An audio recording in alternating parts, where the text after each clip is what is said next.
Chapter 989. Wait a minute, what was wrong with these young ladies? He could understand why they were screaming at male celebrities, but why were they screaming at Sister E? The assistant director tried to stifle his laughter and said, young ladies nowadays don't necessarily like men. When a female celebrity is handsome, male celebrities will have nothing to do with her. Director Yen looked like he had experienced the vicissitudes of life. I really don't understand the young world anymore. The moment Xiangyi got out of the car, she was surrounded by female crew members. Ah, hubby, drink some water. Hubby, are you tired? You must be feeling hot wearing a wig.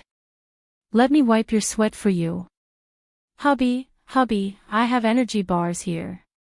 Do you want one to fill your stomach? When Shui arrived at the set, he saw his little bunny being surrounded by everyone.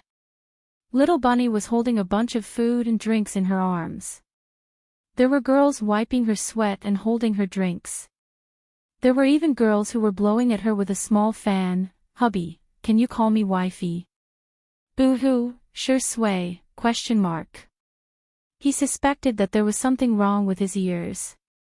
The next second, he heard his little bunny lowering her voice and switching from a sweet young girl's voice to a lazy young man's. Wifey, what else do you want to hear, huh? Hence, the screams became even louder. Ah, hubby, I love you.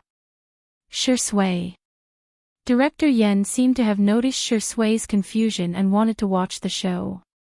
You didn't expect that apart from men, there are also so many female rivals in love. Shui smiled. Rivals in love are just rivals in love. They only have one boyfriend. Director Yen, who used to treat Xiangyi as his daughter-in-law, felt inexplicably stifled. He changed the topic. Why are you so late? Weren't you always the Ama Rock when Sister E was filming? Shui said casually, I was dealing with the garbage. Oh, you're quite particular. But garbage sorting is very important. I'm preparing to shoot an environmental documentary after this film. Let me tell you, environmental protection is too important, Director Yen kept nagging.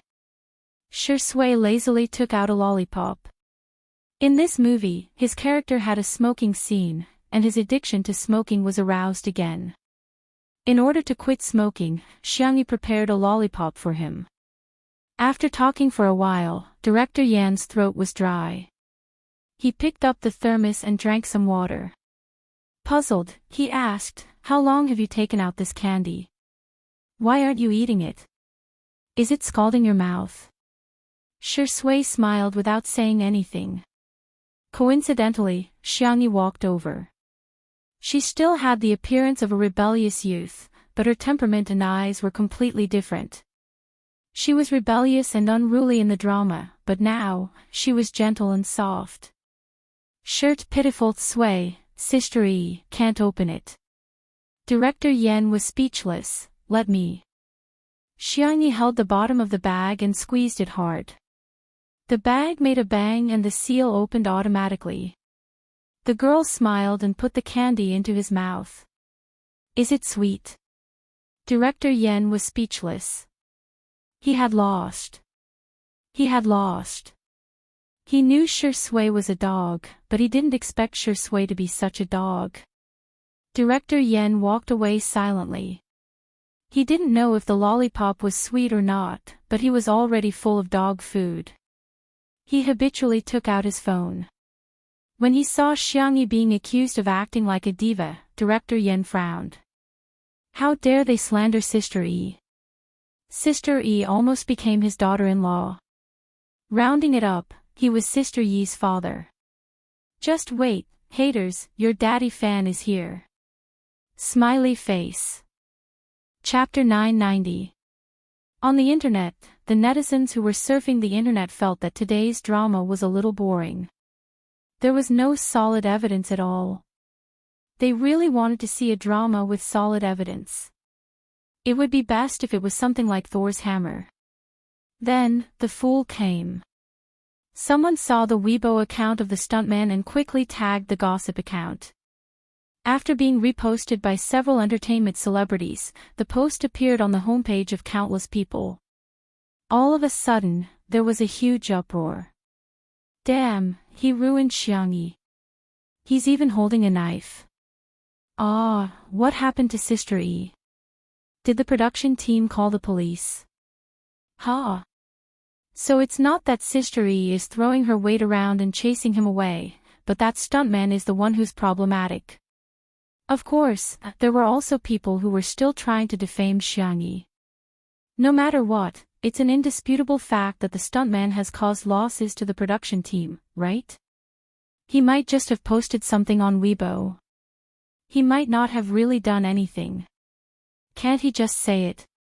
He's affected the progress of the production team and caused major losses. How can he clear his name? How can he chase someone away just because of a Weibo post? If this isn't throwing her weight around, what is it? It's just like how someone calls Shui her husband on Weibo. Does Xiangyi have the right to think that the other party is a homewrecker? The Weibo posts made the Shui sisters fly into a rage. Even Spicy Tutu, who had always been passive, couldn't take it anymore. Even a rabbit would bite when it was cornered. Hence, on this day, the entire fanbase witnessed Spicy Tutu's combat prowess. She presented facts, reasoned with them, gave examples, wrote jokes, sang raps, created emoticons, and compared them in Chinese, English, French, and other languages. It could be said that there was a storm of blood on the internet, and the fans were dumbfounded. It was as if Tutu had gone to war and left no survivors. Even Shui sisters were stunned. Are they still the same bunch of rabbits who can't even be bothered to vote? How can they be so fierce? I suddenly feel that Shui isn't the only one who can't do it, neither can Shui sisters. Spacey Tutu's anger shut those haters up. What really changed the public opinion was director Yan's Weibo post. As a famous director in the country, he also liked to use Weibo. He also had millions of fans on Weibo, which was more than some of the B-list and B-list celebrities. Yan Zhenhua v. To clarify 2 points. First, Sister E did not put on airs. Second, Sister E did not cause any losses to the crew. Also, today, I found out that Sister E knows a little flying car stunt. I want to share it with everyone. I hope you like it. Yan Zhenhua had uploaded a video of Xiangyi's first test drive. There wasn't much of a storyline, and the shots were the most ordinary shots. However, Xiangyi's racing skills were already amazing. The netizens were speechless. You call this a little bit? It's clearly 100 million dots. F***CK. So Sister E also has racing skills? Is there anything Sister E can't do? Ha ha ha, I can hear the girls screaming at the scene, and some are even calling for their hubby. They're practically shouting my heart out. My husband is so handsome. The official fan clubs and fans of Xiangyi's who were competing with her also gave instructions. They could provoke anyone except Xiangyi. This wave of face slaps that could be described as lightning speed made the netizens play a joke. Magical girl Xiangyi had the glorious beauty halo, the team pet halo, and the 100% face slapping halo. Her talent skills were as follows: God of Cooking LV, 999, Medical Sage LV, 999, Art LV, 999, Sports LV, 999, Force LV, 999. In short, she was a max-level big shot. Chapter 991. After the post was posted on Weibo, Xiangyi's fans went into another frenzy. Previously, most of them were foodie fans, sister fans, and mommy fans, but this time, they were all girlfriend fans and wifey fans. There were even many popular fans who rebelled on the spot and went to Spacey Tutu's house. The comments under Xiangyi's Weibo had also changed. Sister E is so cute. Brother E is so handsome. What should I do? Sister E or Brother E are confessing to me at the same time. Waiting online, it's urgent. My wife is Sister E, and my husband is Brother E. I'm so blessed. Good night, Xiang Yi. Good night, hubby. Jumping between mommy fans and wifey fans without any obstacles. However, before the first wave subsided, another wave arose. Just as Xiangyi was crazily gaining fans, someone suddenly exposed a huge piece of news on the internet. Hashtag Sure Sway is cheating. Hashtag when the netizens saw this trending topic, they immediately jumped up and down like bees in a melon field. The programmers of Weibo's technical department all received a call, asking them to immediately prepare for server maintenance no matter where they were. The netizens clicked on the trending topic and found that someone had uploaded a photo. Recycled star, sob sob sob sob. The attached photo was a group photo of the tall and burly Sure Sway talking to a thin young man. The two of them formed the most adorable height difference, and at first glance, it was quite pleasing to the eye. However, the netizens were all in an uproar. Cheating. Sure Sway, you're heartless. There are no more CP fans.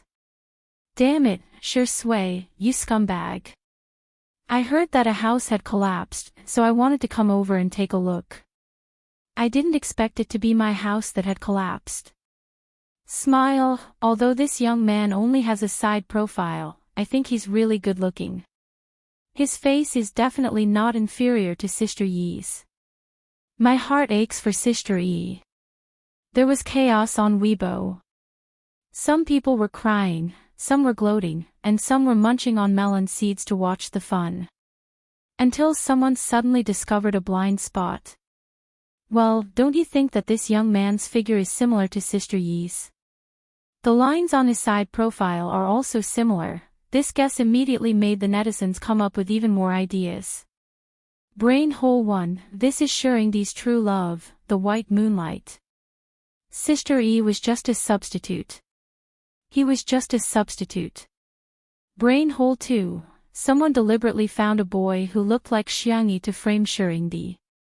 It was just a publicity stunt. Brain hole 3, Xiangyi has always been a man dressed as a woman. She is not she, but he.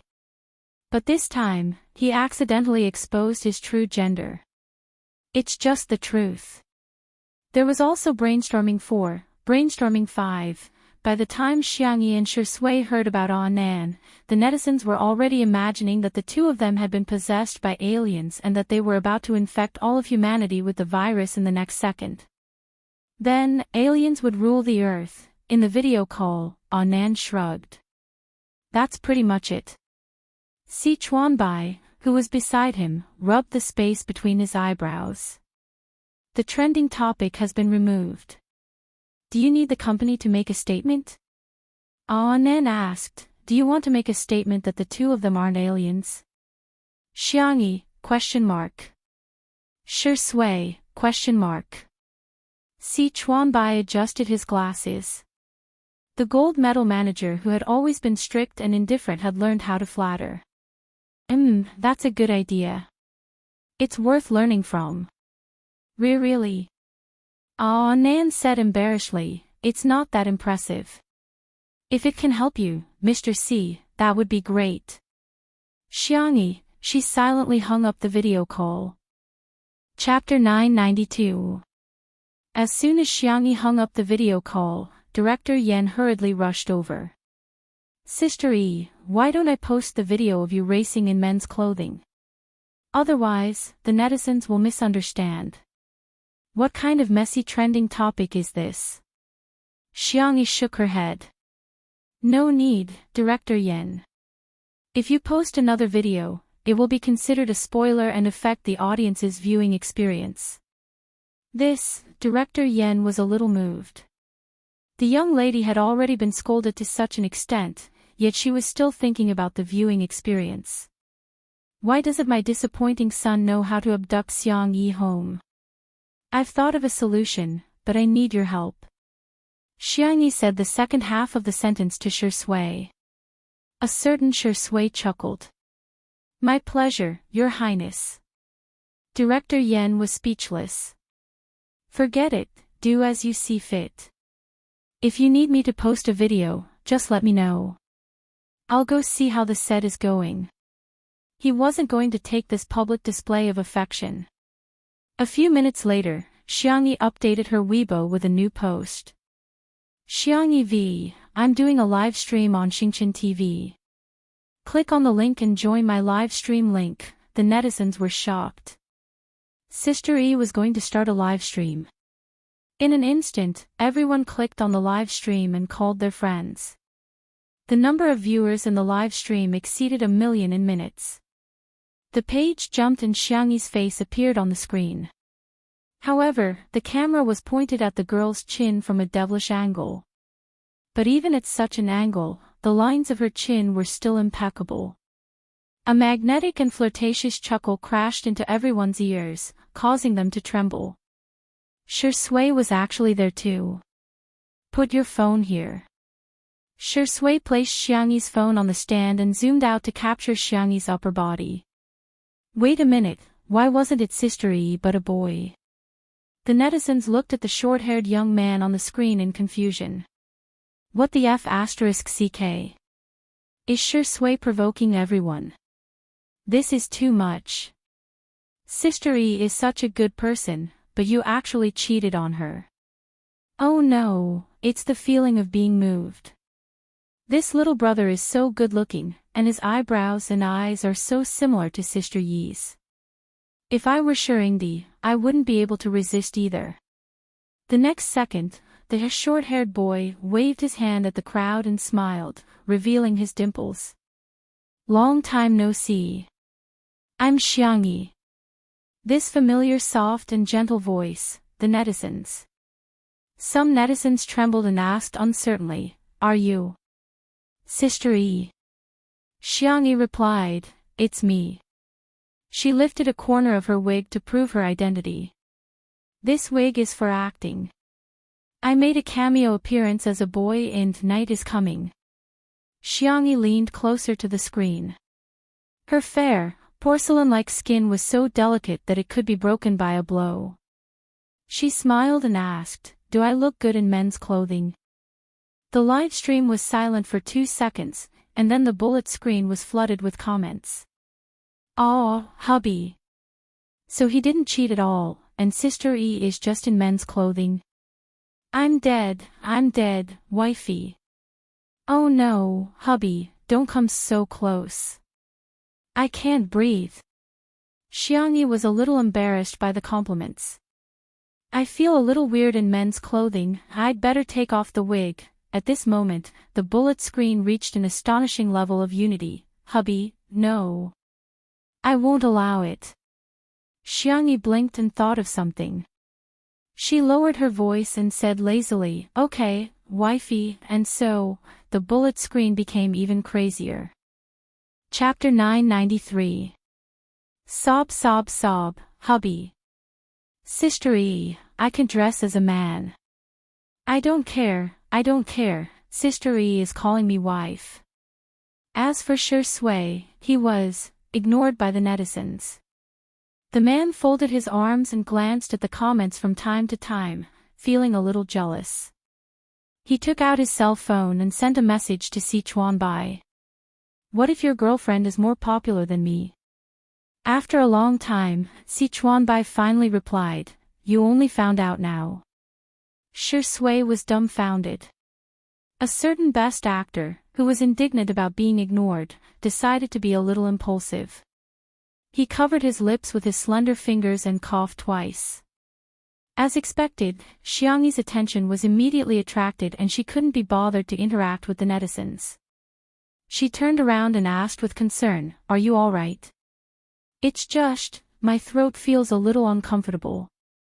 Shui coughed a few more times and said weakly, I'm sorry to have affected you, no way. Wait here, I'll go get you some lozenges and syrup. The girl got up to look for the medicine while Shui's lips curled into a smile. Xiangyi didn't see his smile, but the netizens watching the live stream could see it clearly. Shui is the most shameless of the family of 4.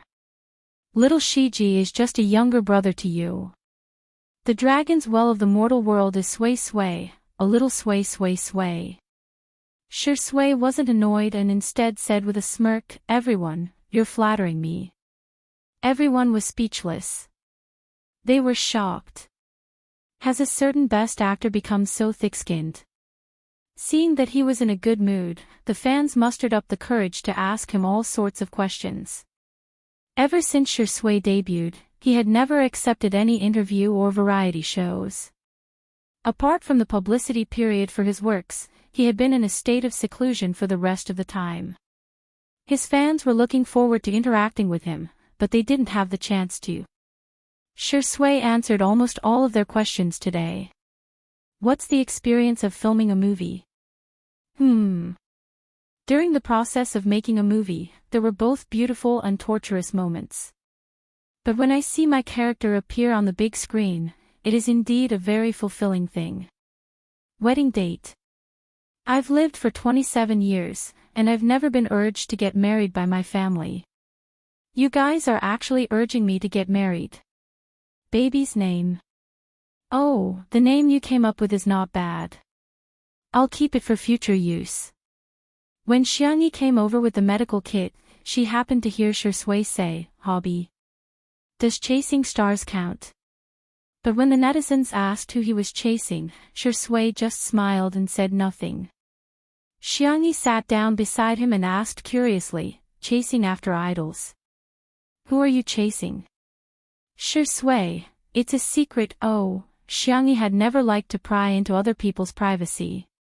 She took out a bottle of throat lozenges from the medical kit. "Here, take one of these if your throat is uncomfortable. Remember to drink more water. Also, take this medicine 3 times a day. If it's loquat syrup, don't drink water for half an hour after you finish it. You've been too tired recently. After you're done with work, you must stay in bed and rest for the next few days. Drink more hot water to promote your body's metabolism." The viewers of the live stream immediately went into a frenzy. 3 times. Isn't that too little? Dog head, resting in bed alone is not as effective as resting in bed with 2 people. Why drink hot water? Sister E is feeding the medicine with her saliva. Please unlock the paid content immediately.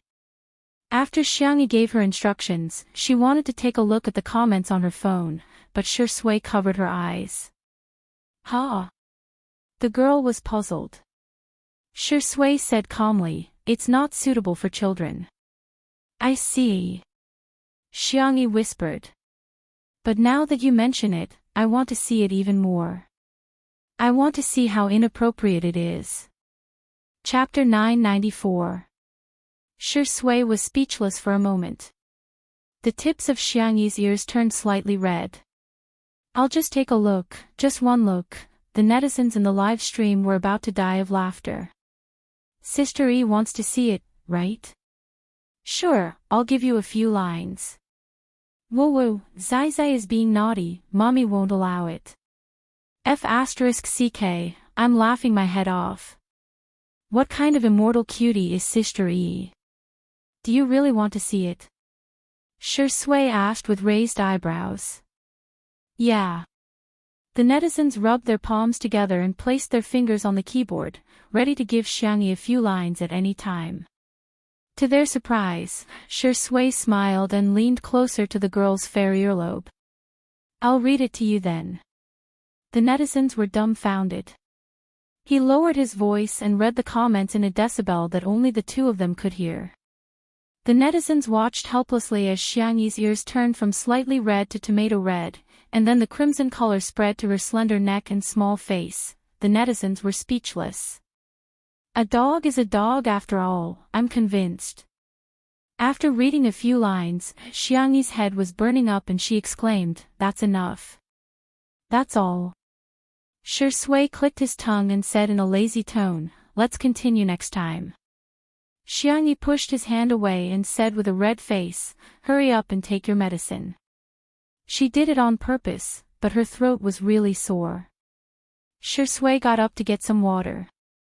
The misunderstanding had been cleared, and #Shui cheating hashtag was no longer trending. Instead, It was replaced by hashtag Xiangyi in men's clothing hashtag, which had already jumped to the top 5. Xiangyi chatted with the netizens for a while and was ready to wrap things up.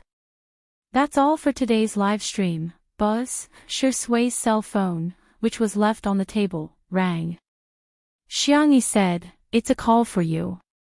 Shui said without turning his head, "Answer it for me." Oh. Xiangyi saw that the caller ID showed the words, "Housekeeping service." Without thinking much, she answered the call. Her finger accidentally touched the hands-free button, and before she could turn it off, a man's enthusiastic voice came from the receiver. "Sir, the Sister E's signage, poster, postcard, and pillow that you ordered. I'll send you upwind delivery this time, right?" Xiangyi. Shui. "Okay, thank you for your hard work," Xiangyi replied calmly. I'll deliver it now. If you need in the future, I guarantee I'll give you the best quality products to Sister. By the way, are you using? Ha, your voice sounds so much like Xiangyi's. As expected of Xiangyi's die-hard fan, Bunny's husband. Shui strode over and hung up the phone. Shui said without changing his expression, "I can explain." The hand that was actually holding the water trembled slightly, revealing his emotions. "Well." Xiangyi pointed at the cell phone on the stand. "I haven't turned off the live stream yet." With a loud splash, the water in Shui's hand was spilled all over. The screen of the live stream went black. The netizens went crazy. Could the star that Shurindi is chasing after be Xiangyi? "Hey, buddy, look at what I found. I really found the Weibo account Tutu's hubby."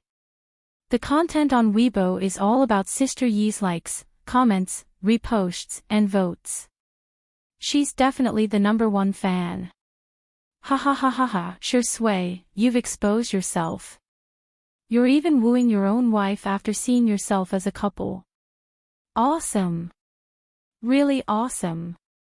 Chapter 995. On Weibo. Shui was at the top of the trending searches. Hashtag I'm chasing my wife hashtag was at the top of the trending searches for an entire day. His post on Weibo, Tutu's husband, was also shared by netizens. It was like a public execution. For example, Tutu's husband, "I like Tutu so much." Tutu's husband, "Are you going to criticize me again? Do you think I'm dead?" Tutu's husband, "Every day with Tutu is beautiful. Sunny days are beautiful, cloudy days are beautiful, and rainy days are beautiful too. Because it's Tutu, everything is just right." While the netizens were laughing, they were also genuinely jealous. "Woo, it's too untimely, isn't it too sweet?" Shui is secretly using a fake account to chase after his wife. In reality, the scene was very awkward. Xiangyi stared at Shui. Shui avoided her gaze. The girl asked uncertainly, "So, the celebrity you're chasing after, is me?" Shui stuffed a mint-flavored throat candy into his mouth, indicating that it was not convenient for him to speak. It could be said that he was really deceiving himself. Xiangyi took out her cell phone and pretended to search for Weibo. "Then I'll search for it myself." The next second, the man snatched her cell phone away. Xiangyi said calmly, "Why? Are you shy?" Shui mumbled, No. "Really?" Shui stopped talking. The man put one hand in his pocket and looked at the sky and the ground, but he did not look at Xiangyi. Xiangyi only found it funny. The girl tiptoed and the warmth of her breath fell on the man's clean and obvious collarbone. "Boyfriend. I didn't know you had such a childish side." Shui's eyes darkened and his Adam's apple bobbed twice. He still looked serious and abstinent. "It's time for me to go and film."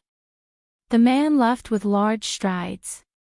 His back was still straight, and his demeanor was still elegant.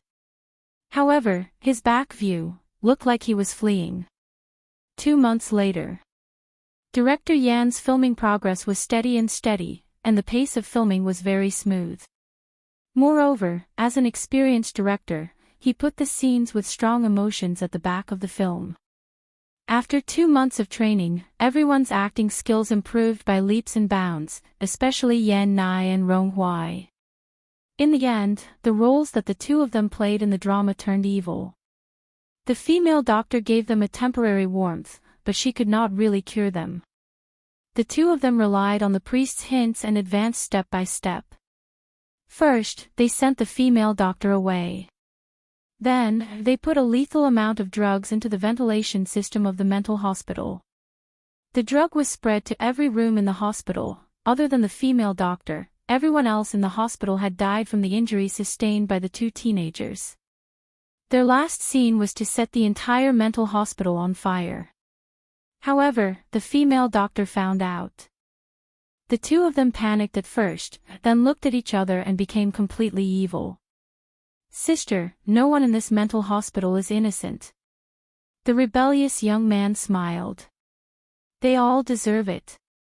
The depressed young man's eyes were sinister. "Sister, if you run faster, we might consider letting you off." The two of them approached the female doctor step by step. The female doctor did not take a step back. She looked at the two of them quietly as a teardrop rolled down her cheek. Police sirens came from all directions and the two of them panicked. They were like headless flies, not knowing where to run. "Run to the west." The female doctor's voice was very soft. She put a candy in their hands and said with reddened eyes, "If possible, run as far as you can." The two of them hesitated for a moment before running away and disappearing into the dark wilderness. Cut. That's it. Congratulations to Rong Hui and Yan Nai. Chapter 996. No one said a word. After a long time, Yan Nai sobbed softly. It was as if a switch had been turned on as many emotional staff members began to wipe their tears. "Hey, what's there to cry about? You're just so pretentious." Rong Hui complained as his eyes turned red. They had been filming together for more than 2 months and had experienced the joys and sorrows of the characters together. It would be a lie to say that he was not moved. Suddenly, Rong Hui felt a gentle pat on his shoulder. He turned his face and met the gentle smile of a young girl. "Here, the spicy strips that you two want to eat." "Who wants to eat this kind of junk food?" Rong Hui said awkwardly, but his nose felt even more sour. He had only asked Yan Nai what spicy strips tasted like previously. Yan Nai said that he did not know either. Yan Nai's mother was very strict and did not allow him to eat snacks since he was a child. Rong Hui had never been interested in these things since he was a child, but he was curious now that he was older. Xiangyi was also present at that time and smiled and said that she would make some for them to try. Unexpectedly, Xiangyi remembered it. She really made some for them. The young girl bought the snacks in small packages and gave them all to the two of them. "Try it. If you like it, I'll make something else for you next time." Yan Nai could no longer hold it in as he sobbed softly and cried pitifully. Rong Hui gripped the vacuum bag so tightly that the veins on the back of his hand bulged. He was slow to get into character, but he was very immersed in it. Subconsciously, he had already equated Xiangyi with the female doctor in the drama. She was so gentle. Would there be a place for him in her heart? He did not want too much. Just a little would do. However, Shui's appearance shattered his fantasy. The man had a furry fleece jacket on his arm and 2 cute rabbit ears on his hat. He put the jacket on Xiangyi's shoulders and asked softly, "How do you feel?" Xiangyi chuckled and said, "Don't worry, I'll get out of character very quickly." The speed at which the two of them got into character was probably the fastest in the industry. They were emotional in the drama, but they were calm outside the drama. A look of disappointment flashed past Rong Hui's eyes. The little wolf cub still did not know how to hide it, so Shui easily discovered his abnormality. The man raised his eyebrows, but he didn't say anything to save his face. His slender and powerful hands were clasped tightly around Xiangyi's slender waist, declaring his strong possessiveness. Rong Huai's eyes gradually dimmed. Seeing this, Director Yen sighed silently. He loved her, she loved him, he loved her to make her love him. The word love could be said to be a calamity. Many people were unable to escape this calamity. Following that, every day, there would be actors completing their scenes. One by one, the big shots handed in their perfect acting skills. Each scene was more and more intense than the previous one. The pace of everyone turning evil was getting more and more sensational. That ray of justice was getting weaker and weaker, but from start to finish, they never gave up. Everyone had a feeling that even if this movie didn't explode at the box office, it would definitely win a lot of awards. Tomorrow is the last scene of the movie. In the wee hours of the morning, before the set wrapped up, Director Yen said earnestly, Shui and Sister E must have a good rest tonight. Also, are you guys confident? There was a feeble response from the set. Shui nodded slightly.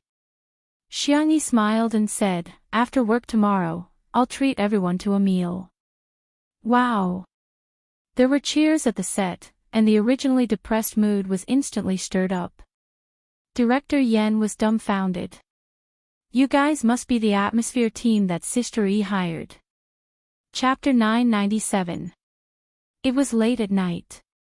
In the corridor of the hotel, Nan and Si Chuanbai were delivering supper to their artists. Mr. Si, do you think it's appropriate for me to deliver supper to little darling? Nan's hands were empty. In contrast, Si Chuanbai's hands were full of bags. The man said calmly, it's a good thing to avoid arousing suspicion. Let's deliver it to Shui first, then let him deliver it to Sister E. Or perhaps we can deliver it to Sister E together. Wow! Mr. C is so thoughtful. Boo-hoo, Mr. C, you're so good at it. This little colorful guy's bootlicking was really, one would never get tired of hearing it. The corners of Si Chuanbai's lips curled up subconsciously. He had Shui's key card and had informed him in advance. When he arrived at the door, he knocked twice and swiped the card to enter. Shui was sitting on the single-seater sofa by the floor-to-ceiling window, his long legs crossed as he lazily flipped through the script. He had already flipped through a few pages of the book to the brim. Eat something first. Don't worry, we only bought bland food. Si Chuanbai placed 2 large bags on the coffee table. Shui looked up. His black hair had been grown long for the sake of the plot. His hair was loose and covered his eyes, making him look like a model from a Japanese magazine. Have you delivered it to her? Not yet. Nan raised his hand. Then let's deliver it to little darling together. Shui slowly closed the script. Although he was smiling, his smile was extremely cold. What did you call her? Shui's aura was strong and overwhelming. Nan couldn't withstand it at all and changed his words. Sister E, Shui restrained himself and said gently, only I can call her little darling from now on. Nan's eyes lit up. Shui is so manly and protective of his wife. Si Chuanbai pressed his forehead, but his thoughts were, Shui was becoming more and more like a primary school student. The 3 of them carried the takeout bags and went to look for Xiangyi. The doorbell rang a few times, followed by the sound of footsteps. Xiangyi opened the door with the script in her hands. She seemed to be thinking about tomorrow's scenes. Nan was stunned for a moment. Only then did he realize that both Shui and Xiangyi had top-notch talents among their peers, but they still worked very, very hard. Also, Mr. C had to deal with so many things every day and had to help him from time to time. Nan was ashamed. He clenched his fists and swore to himself that he could no longer rely on Mr. C. He would work hard to become an independent manager. Ollie for Nan Nan. By the time Nan came back to his senses, he realized that Xiangyi and the others had already been chatting about the script for a while, and the topic had even shifted to him. Xiangyi asked, Nan, do you have someone you like? Nan nodded vigorously. Yes. And Si Chuanbai's gaze fell on him, staring at him without blinking. Then, Nan said excitedly, it has to be Diga. Si Chuanbai, ?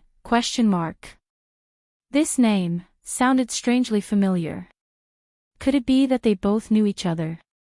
Xiangyi hesitated for 2 seconds and asked uncertainly, are you talking about Ultraman Diga? Yes. Diga is so handsome. Tyler, Ace, Leo, none of them can compare to Diga. In the words of the fandom, our brother Diga is the best. The other Ultraman brothers don't take cues and ride on his popularity. Si Chuanbai was speechless. For a moment, he couldn't tell if he was happy or sad. Chapter 998. Si Chuanbai didn't know whether to laugh or cry.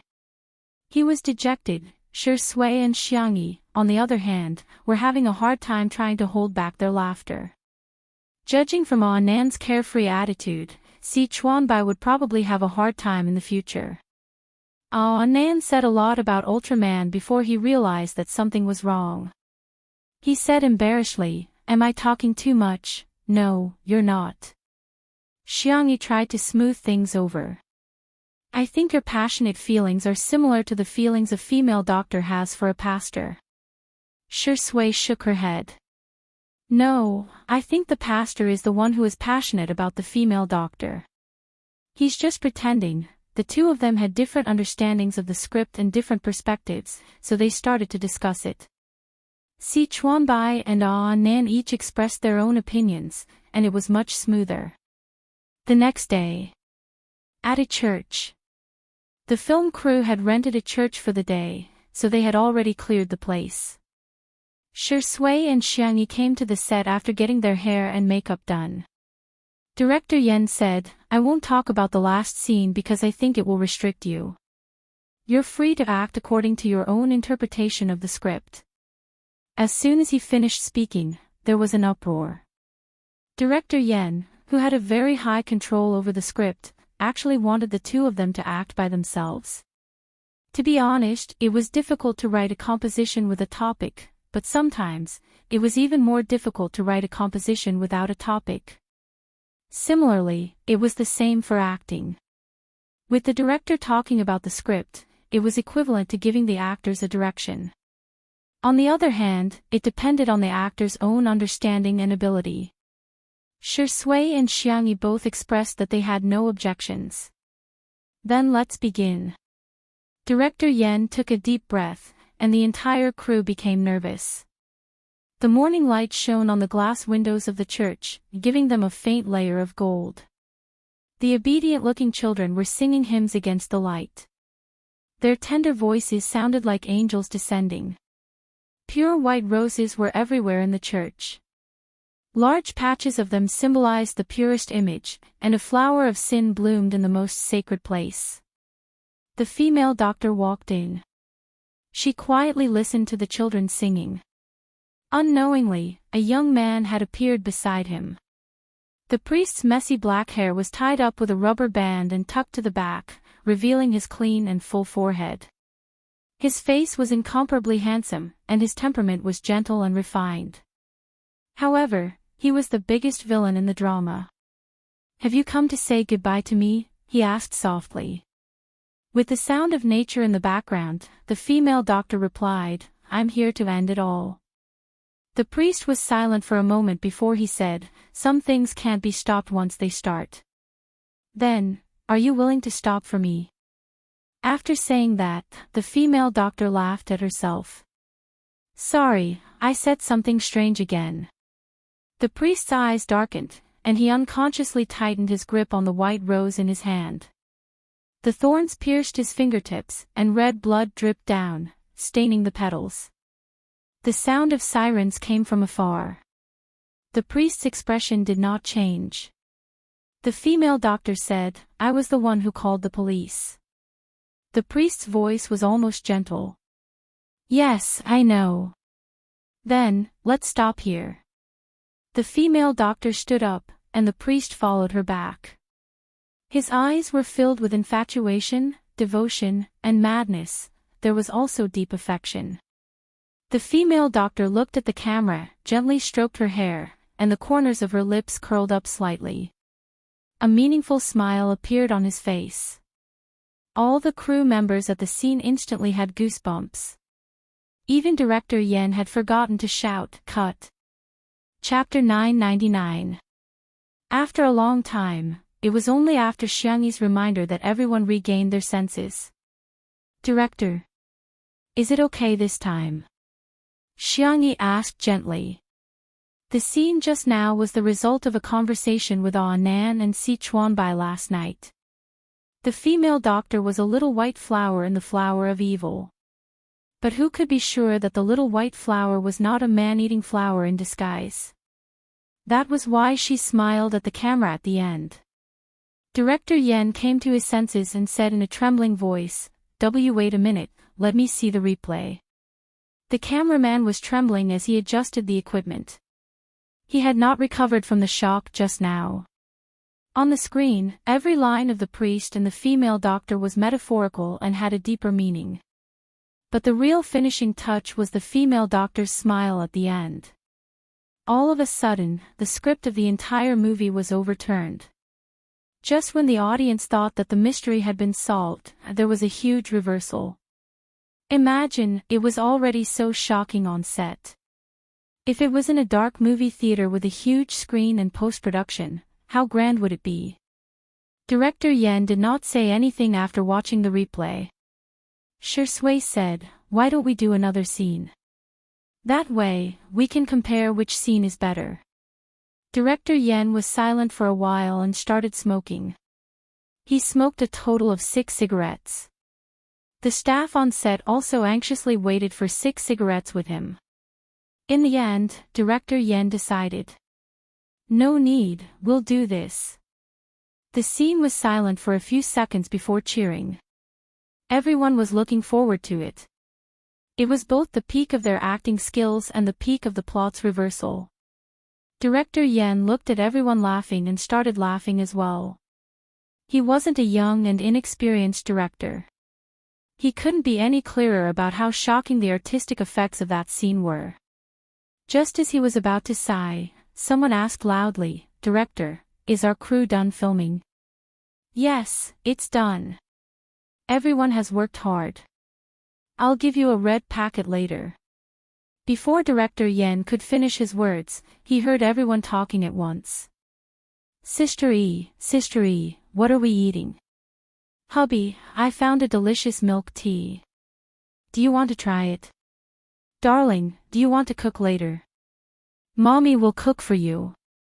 Our child's hands must be protected." Director Yen, ? Where? Was the attractiveness of a red packet not as important as a meal? Someone tugged at his sleeve. It was his silly son.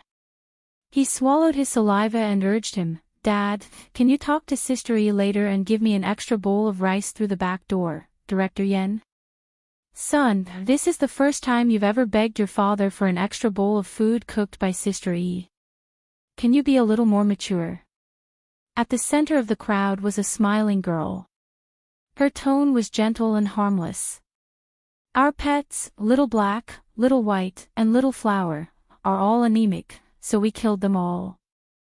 We'll bring them over later for everyone's wrap party." In an instant, the sound of people swallowing their saliva rang out one after another.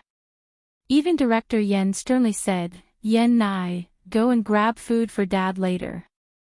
If you can't get it, you'll recognize me as your father. If you can't get it, you can go hug Sister Yi's thigh and cry. Or you can take the bowl and beg for it. Do you understand?" Yen Nai, ha. Rong Huai, who was at the side, burst into laughter. He immediately understood Director Yan's arrangement. Son, go and bring your brother Rong Rong along. Rong Huai. The scene was filled with cheers and laughter, and everyone was happy and harmonious. In the corner, Xiang Yi and Shi Sui were holding hands. Shi Sui said softly, I hope the story in the movie will never happen. Xiang Yi looked out of the window, her slender figure bathed in the sunlight. If it does happen, I hope that everyone in that story will make different choices and have a happy ending. The two of them looked at each other and smiled. They held each other's hands and interlocked their fingers. The movie segment ended. Next trailer, family segment. Good night. Chapter 1000. It had been a week since the filming of Night is Coming wrapped up. For many of the crew members, the memory of that night was still vivid in their minds. There was no other reason. It was because the anemic Little Black, Little White, and Little White were roasted, braised, and stir-fried. It was simply too delicious. Shi Sui had too many endorsements and jobs piled up, so she was busy dealing with work this week. As for Xiang Yi, her happy vacation had already begun. At the Xiang family's old residence. Xiang Yi wore cute strawberry scald-resistant gloves and opened the oven. A row of sweet and crispy egg tarts was emitting a fragrant aroma. The girl placed the egg tarts and cranberry pastries on a plate, brewed a pot of honey peach oolong tea, and brought it to the table in the courtyard. Grandma, did Uncle really say he would bring Auntie back? Xiang Yi put down the wooden tray and looked out curiously. I hope so. Even if she's not his girlfriend, it's fine to bring a female friend back. If that doesn't work, a male friend is fine too. Madame Xiang took a sip of tea. She looked calm, but in fact, her fingers were constantly twirling the prayer beads. Before she finished speaking, a familiar devilish laughter sounded from outside the fence. Ha ha ha, Song Song, our pomegranates are ripe. I'll go up and pick them for you. A sweet voice sounded, Don't, it's too dangerous. It's fine, it's not dangerous, it's not dangerous. I'm really good at climbing trees. And super fast too. Xiang Feng said as he climbed up the tree in his suit jacket and leather shoes. After carefully picking out 2 large and red pomegranates, he shouted, Song Song, take these. Song Cho Cho. In the courtyard, Xiang Yi and Madame Xiang simultaneously thought of the same word, danger. Xiang Feng deliberately aimed at Song Cho Cho and threw the grenades. Bang! One of the pomegranates hit Song Cho Cho's head, while the other hit Song Cho Cho's chest. The impact was so great that Song Cho Cho sat on the ground in a sorry state. Xiang Yi and Madame Xiang held their foreheads in unison. Xiang Feng, who was on the tree, hurriedly called out, Song Song. Xiang Yi put her hands together, praying that her little uncle could speak human language. Then, she heard her little uncle speak the words of a universal steel man, You're not dead? Song Cho Cho. She slowly raised her head and met Xiang Feng's overjoyed face. Song Song, you're still alive. Song Cho Cho told herself to endure it. She must endure it. She smiled. Yes, you can come down. Xiang Feng, no rush, I'll pick a few more for you. You're already here. Song Cho Cho felt like uprooting the pomegranate tree. Seeing this, Xiang Yi hurriedly went out to greet him. Sister Song, it's been a long time. Song Cho Cho had a baby face. Wearing a sweet pink cardigan and a white dress, she looked much younger than her actual age. Tutu. Song Cho Cho was surprised and happy. She gave Xiang Yi a big hug, her eyes sparkling. Can I pinch your face? Can I? Xiang Yi said helplessly, Sister Song, I'm already 21 years old. The next second, her cheeks were pinched, and both of them were pinched at the same time. Xiang Yi, Oh, asterisk degree asterisk. Oh, at this moment, Xiang Feng's voice came from above. Little Xiangyi, move to the side.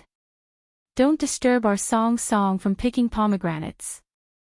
Xiangyi looked up and saw that Xiang Feng had picked a bunch of pomegranates and was holding them in his suit jacket, smiling honestly.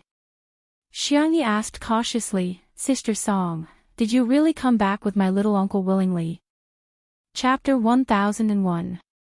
Song Qiuqiu revealed a smile that was uglier than crying. Yes, right?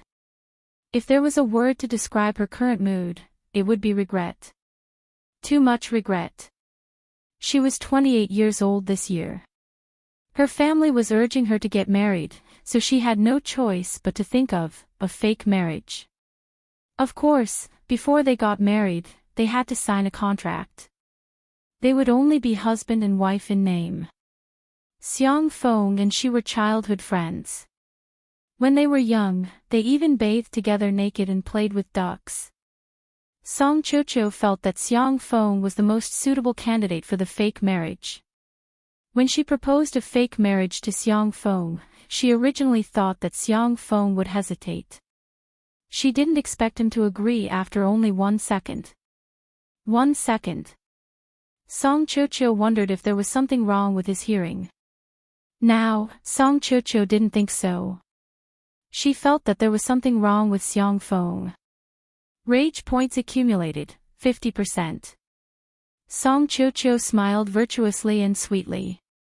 Feng, throw it. I'll catch it.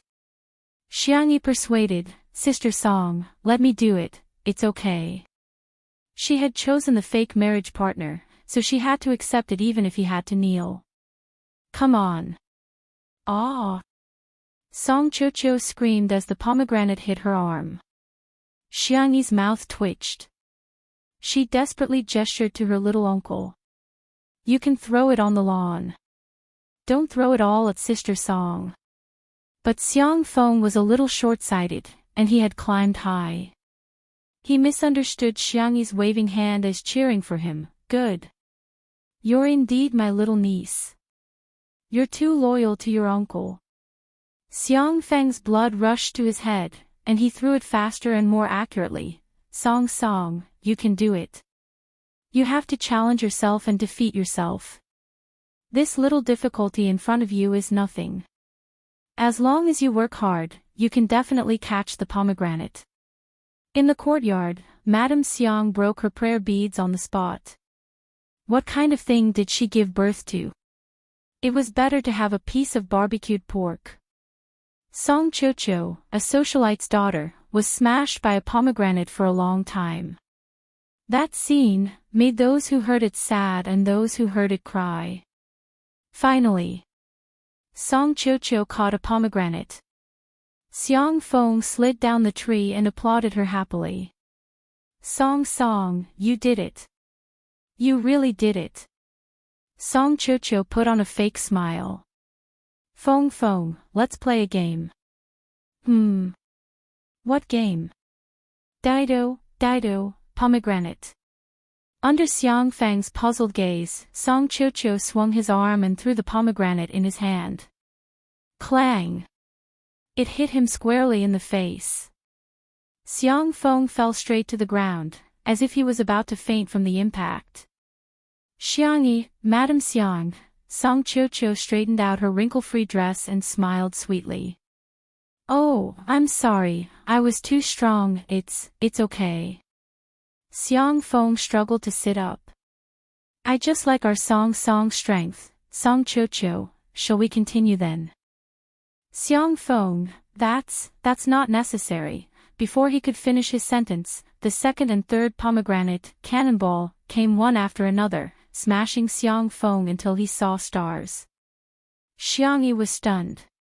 Could it be that both of them had 0 defense points and full attack points?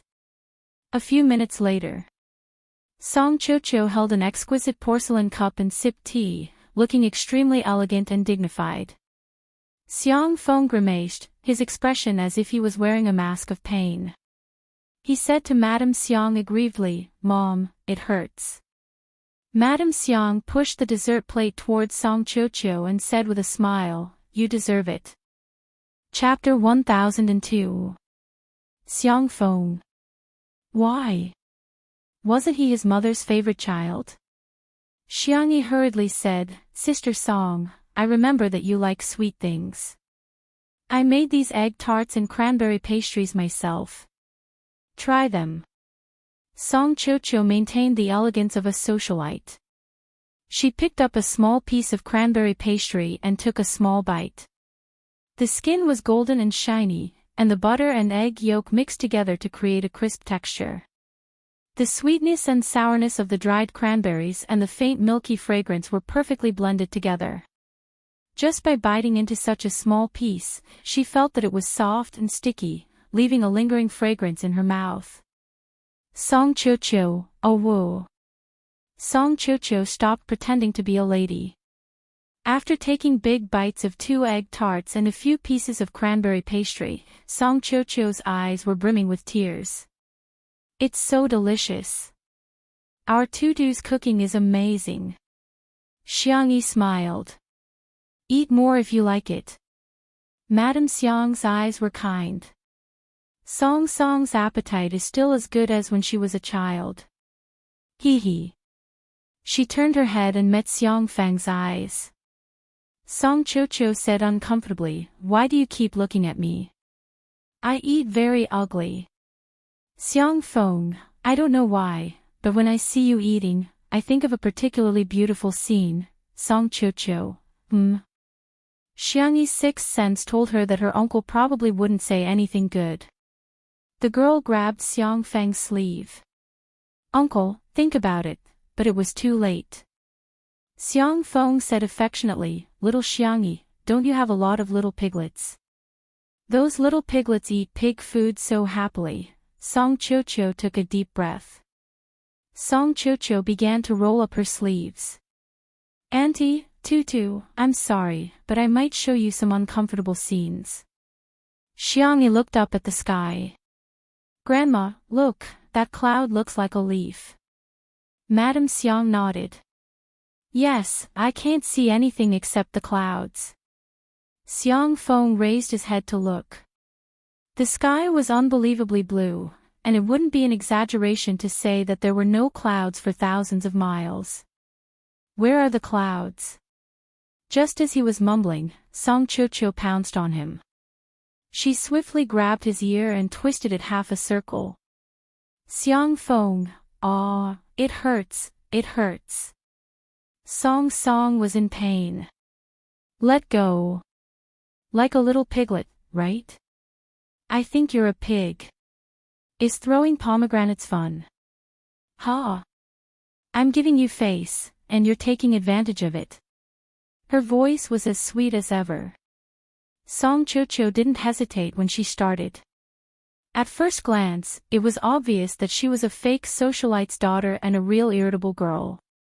The entire courtyard was filled with Xiang Feng's wailing and howling, as well as Song Qiuqiu's profanities. After an unknown amount of time, Song Qiuqiu let go of his hand and said in a delicate and soft voice, "Auntie, Tutu, I need to use the bathroom." "Xiangyi, Sister Song, I'll take you there." "No need, no need. I know where it is." Xiang Feng watched her enter the villa, then straightened his back and bragged, "Ha, with that little strength of hers, it's like a mosquito bite. It doesn't hurt at all." "Xiangyi, uncle, but you were screaming just now." Xiang Feng choked and flew into a rage out of humiliation. "I was acting. Can't you see that?" Madame Xiang took a sip of tea. "I can see that you're afraid of Song Song. How can this be called being afraid? This is my respect for women as a man." Xiang Feng's words were powerful and resolute. Xiangyi exposed him. "Hey, Sister Song, why are you back?" Xiang Feng quickly hid under the table and covered his ears with his hands. His movements were so practiced, it made one's heart ache. Chapter 1003. Pfft. Xiangyi couldn't help but burst into laughter. Xiang Feng waited for a long time, but he didn't hear any movement from Song Qiuqiu. He raised his head and scanned the room, only to realize that he had been deceived. Xiang Feng's dignity didn't allow him to embarrass himself in front of his little niece. He sprung up and exclaimed, "Little Xiangyi! How dare you bully uncle?" Hey, uncle!" Xiangyi's reminder came too late.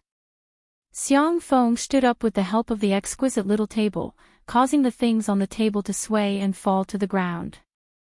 When Song Qiuqiu returned from the bathroom, he saw his favorite desserts and black tea falling all over the ground.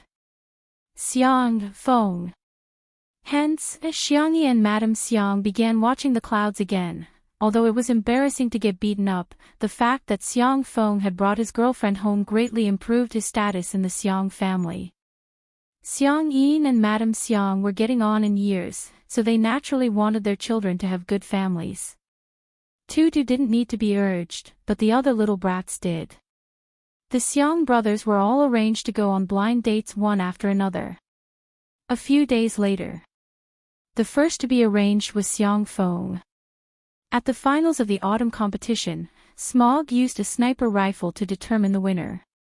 The commentator's excited voice sounded at the scene. They won. Team Logic won. 5 kills with 1 shot. Sameo Go is awesome. The applause, screams, and cheers of the audience were so loud that the ceiling was about to be overturned. Everyone was shouting the same name, Smog. Xiang Feng's blind date, Xiaoxi, was no exception. She was an esports fan and her favorite team was Team Logic. She was initially disgusted by the blind dates arranged by her family, but after finding out that her blind date was Xiang Feng, Xiaoxi was delighted. She sent a message in the group chat, "Frowny face, I'm going to see Smog soon." Her boyfriends were envious and sour. Half an hour later, Xiaoxi took the pass given to her by Madame Xiang and arrived at Team Logic's esports base without any obstructions. The contestants were jesting and joking around. Xiaoxi plucked up her courage and asked, Is Smog around?" "Oh, you must be the girl who came here for the blind date with Sameo Go." Captain Wander smiled mischievously and winked at the training room. "Sameo Go is waiting for you inside." Xiaoxi's heart thumped as she knocked on the door. No one answered. She waited for more than 10 seconds before boldly turning the doorknob. In front of a high-end computer, a thin and slender young man sat with his legs bent.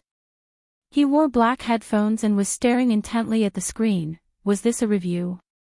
Smog was really motivated. As expected of the man who won the MVP award, when she took a closer look, Xiaoxi's expression froze. He was video chatting with Xiangyi. In the video, Xiangyi was reading a book while Xiao Naofu was lying on her lap, snoring in its sleep. Its little belly breathed in and out. It was soft and fluffy and squeaky. Xiaoxi patted her face and walked forward. "Smog, hello." She reached out to Xiangyu. Xiangyu looked up. His eyes were excessively good-looking and his skin was unbelievably good. He didn't look like an internet addict who stayed up all night. He took off his headphones and said in a cold voice, "Excuse me, you're blocking my view of my little baby." Xiaoxi. She laughed dryly and said, "Looks like you really like cats." "No, you're mistaken." Xiangyu said in all seriousness, "I prefer my keyboard and computer." Xiaoxi. Xiangyi on the other end of the screen. Chapter 1004. Could it be that the trait of being a straight man runs in the family? Xiangyi was worried. In the training room, Xiaoxi laughed dryly and said, "Actually, I quite like keyboards too. I bought a lot of mechanical keyboards and all kinds of limited keycaps." Xiangyu nodded. "Oh. Then, that was it." Xiaoxi was speechless. Although she had no experience in blind dates, she had seen pigs run. Finding topics to talk about was a matter between the two of them. She couldn't be the only girl, could she? She braced herself and said, "Don't you have anything to say to me?" "I do." Xiang Yu paused. "I think it's better not to talk about it." Xiao said, "It's okay.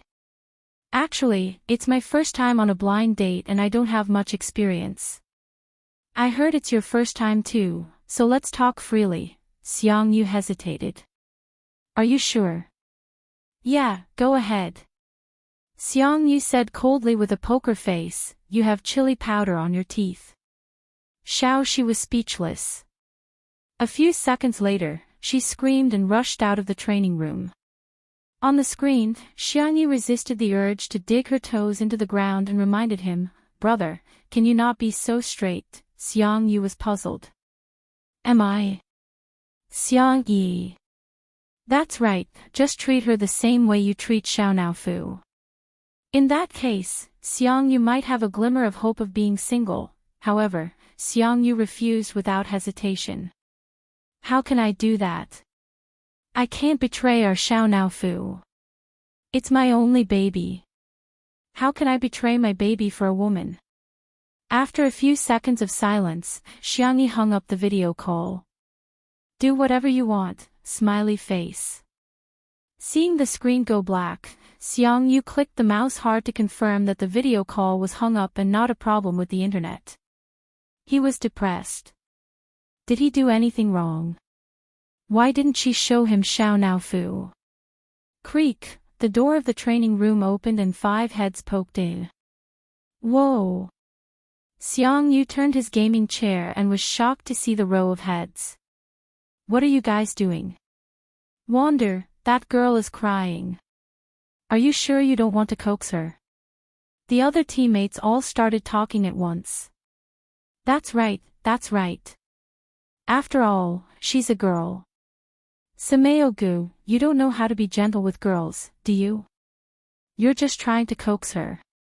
How can you treat your blind date like that? The little girl is so nice. She even ordered milk tea and cakes for each of us. Do you have the heart to do that?" The tip of Xiang Yu's tongue pressed against the roof of his mouth unhappily. "All right, stop talking. I'll go take a look." With one hand in the pocket of his dark gray sweatpants, he went to the restaurant. She was sitting on an armchair in the corner, sobbing uncontrollably. Ahem. Xiang Yu cleared his throat to make his presence known. Xi's eyes lit up again. She thought she would hear some comforting words. Unexpectedly, Xiang Yu said directly, "Can you cry somewhere else? This sofa is Xiao Naofu's favorite. It usually sleeps on it for naps, so it's exclusive to it." Shi. "Listen, is this even human language? And the pillow in your arms, it used to drink milk, oh right, and you..." Shi couldn't take it anymore and said angrily, "You don't like the console and keyboard at all. You obviously like Xiao Naofu. Go spend the rest of your life with your Xiao Naofu." Not only was Xiang Yu not angry, his eyes lit up. Such a good thing exists. Shi. Chapter 1005. Wander sent me a message saying that Shi was so angry that she left in tears. Xiang Yi reported the results of Hua Xiang's blind date to her grandmother. Madame Xiang put on a new Buddhist bead bracelet and said calmly, "Next. Hua Xiang can't be that straight, right?" At the studio, Xiang Qi was making a sample dress. Unlike the ready-made clothes, which were cut from a piece of fabric, he was now using pieces of paper to piece the dress together like a jigsaw puzzle. The assistants had tears in their eyes as they admired the ingenious and flawless design. It was so beautiful. Hades's inspiration was like a fountain that would never dry up. The highlight of an ordinary designer's career was usually just a few years or a series of designs. However, every single one of Hades's designs was always a highlight. They were full of surprises and surprises. The most amazing thing was that he didn't care about the outside world at all. While making the sample dress, he could divert his attention to call his sister. Blind date. Okay, I've already experienced it. Let's see if I can get any inspiration. When he hung up the phone, the last piece of paper was perfectly attached to the mannequin's body. The assistants looked at Xiangqi's artwork with fanatical eyes. However, he shook his head. The design is too ugly. Pass. The assistants. Everyone's heart was bleeding. How was such a perfect dress ugly? However, they knew that Hades could definitely come up with a better design. There was no reason for it. They just had confidence in him. Xiangqi was casually modifying the design drawings. Before long, he heard a notification from his Bluetooth earpiece. He took out his cell phone and saw that his sister had sent him a business card and a long paragraph of detailed information. Xiang, this sister is called Elena. She's a supermodel. She likes French food and hates frivolous perfume. Xiangqi felt a headache coming on. He clicked to add her as a friend, chatted with her, and asked her out for a meal. Everything went smoothly. This made Xiangqi's ego swell. It turned out that finding a girlfriend was so easy. Seeing that his status in the family had risen, his sister cared a lot about him. She would cook 2 of his favorite dishes for every meal. 2. Xiangqi secretly swore in his heart. He, the Xiang clan's Qi, must become the second man in the Xiang clan to leave his single life. At night. At a certain French restaurant, the decor was elegant and exquisite. The pianist was playing soothing and melodious music. There was an exquisite white porcelain vase on each table. According to Elena's preference, the vase was decorated with white double-petaled fragrant snow orchids and green eucalyptus leaves. Xiangqi had also chosen a steady, woody perfume for his perfume. He had chosen a simple, clean, and pure-colored suit for his suit.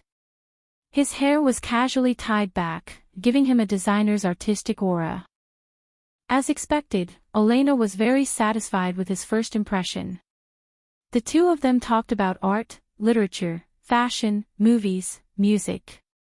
Because of their jobs, the 2 of them had a lot of common topics and shared similar values. Facing the devilishly handsome man in front of her, his peach blossom eyes were captivating when he smiled, and even the way his Adam's apple bobbed up and down when he drank water was exceptionally tempting. Elena was not a reserved girl. Once she liked someone, she would take the initiative. She winked at Xiangqi. Let's go for a drink. Sure. Half an hour later. Elena sat in a milk tea shop, holding a large cup of milk tea with pearls, taro balls, and bobo. She gritted her teeth. This is called drinking 1 cup. Chapter 1006. What else? Xiangqi took a big sip of milk tea and gave her a thumbs up. That's right, this is the taste. Elena was speechless. She was a supermodel. How could she drink such a thing? Out of politeness, she took a small sip. Why don't we do something exciting, okay? Elena hinted again. Okay, I'll listen to you. Xiangqi drank the milk tea. I'll drink this cup. Elena smiled fakely. When they passed by a trash can, she quickly threw it in when Xiangqi wasn't paying attention. 10 minutes later. The car stopped. Elena touched up her makeup on the air cushion. She thought that they had arrived at the hotel, but unexpectedly, the car stopped beside a small alley. Looking at the dark alley, Elena gritted her teeth. Although the environment was a little harsh, it was hard to meet a man as good as Hades, thus, she gritted her teeth and got out of the car. In the dark, Elena took off her coat and said in a charming voice, "Let's start, what's the hurry? We're not there yet." "Hey, why are you taking off your clothes? That's not very good. There are still 8 people later." Elena was about to vomit blood. 8? You actually called 8 people. Are you a man? She was going to post. She was going to expose Hades, this shameless person. Elena typed indignantly. Just as she was about to send the post, she heard Xiangqi say matter-of-factly, "Don't you want something exciting? It's definitely more fun with more people in that escape room." Xiangqi pushed open a door with ease. The dim yellow light illuminated 2 lines of large words, "The most fun escape room in South City. Real people cosplay. It's free if it's not exciting." Elena was speechless. Elena changed her clothes and entered the secret room in fear. Fortunately, she was in the same room as Xiangqi. The room was luxuriously decorated. The lights were ambiguous and hazy. On the large carved bed, there was a wine-red silk quilt. Elena's fingers gently slid across Xiangqi's back. Her breath smelled like orchids. "Hades, don't you think this is very suitable for kissing?" Xiangqi pushed her away righteously and scolded her bitterly. "Is this the attitude you're using when you're playing escape room? Where's your basic respect for this game? God, I didn't expect you to be like this, Elena." "Elena. F***ck, I'm not playing anymore." She was so angry that she sat on the bed and watched as Xiangqi jumped up and down to look for clues. He even climbed up the ceiling vent to study it, but he didn't even look at her. Suddenly, Xiangqi stopped. Elena thought that he was finally going to talk to her, so she secretly pulled down the straps of her dress. However, Xiangqi actually sat on the ground, picked up a small sketchbook that he always carried with him, and started to draw designs. He was even shouting. "This gender-neutral detective outfit will definitely suit little sister. No, how can one be enough? I want 10 sets." Elena smiled. Elena deleted Xiangqi from her friend list. The next day, in the courtyard. "Grandma, third brother is also." Xiangyi sighed. She didn't need to say anything. Madame Xiang changed the string of prayer beads in her hand again, but her expression was very calm. "It's okay, next. Lily has been a good child since she was young. She never made us worry." Xiangyi said, "Second brother should be different from them, right? After all, second brother was a genius." At the research institute. Blind date. Xiangli adjusted his glasses and smiled gently. "Sure, Tutu." Chapter 1007. Xiangyi was very surprised by Hua Tingrue's cooperation. Madame Xiang was also very pleased. Maybe Lily can find her other half through the blind date. Of course, even if she doesn't fall in love, it's good to make more friends. Xiangyi was also looking forward to it. Xiang Li's blind date was a big deal for the research institute. The research institute reported it to the higher-ups and won him a precious half-day off. His colleagues in the laboratory also cheered him on. "Dr. Xiang, bring us a sister-in-law." Regardless of whether it was teasing or encouraging, Xiangli smiled and nodded. His temper was unbelievably good. The next day, the sun was warm and the wind was gentle. Xiangli changed into a simple white cotton linen shirt and khaki trousers. It was a very comfortable outfit. According to the appointed time, he arrived at the cafe half an hour early. The bodyguards sent by the state to protect him were either out in the open or in the dark, guarding the cafe. Xiangli ordered a caramel macchiato for himself. He had always liked all sweets. Being fond of sweets was probably part of the Xiang family's genes. He drank 2 cups of coffee before his blind date arrived. Xiangli lowered his head and glanced at his watch without batting an eyelid. He was 15 minutes late. She didn't apologize and introduced herself in a businesslike manner. "Hello, I'm Chao Xing. I'm 26 years old. I graduated with a master's degree when I was 19 and obtained a doctorate in biology abroad when I was 21, Xiangli listened casually. 19 years old, what was he doing back then? He seemed to have been a visiting professor at one of the top universities in the world. Dr. Xiang. Dr. Xiang. The other person's shout pulled Xiangli back from his distant thoughts. Xiangli bowed and said, "Sorry, I got distracted." Chao Xing said, "Although I'm not very satisfied with you, I think we can get married." "Ah. Ha. I think we can use a week to get to know each other, 3 months to fall in love, 6 months to get married, and a year to have children. This way, it won't delay our research plans." Xiangli couldn't help but laugh. "Miss Chao's plan is very good."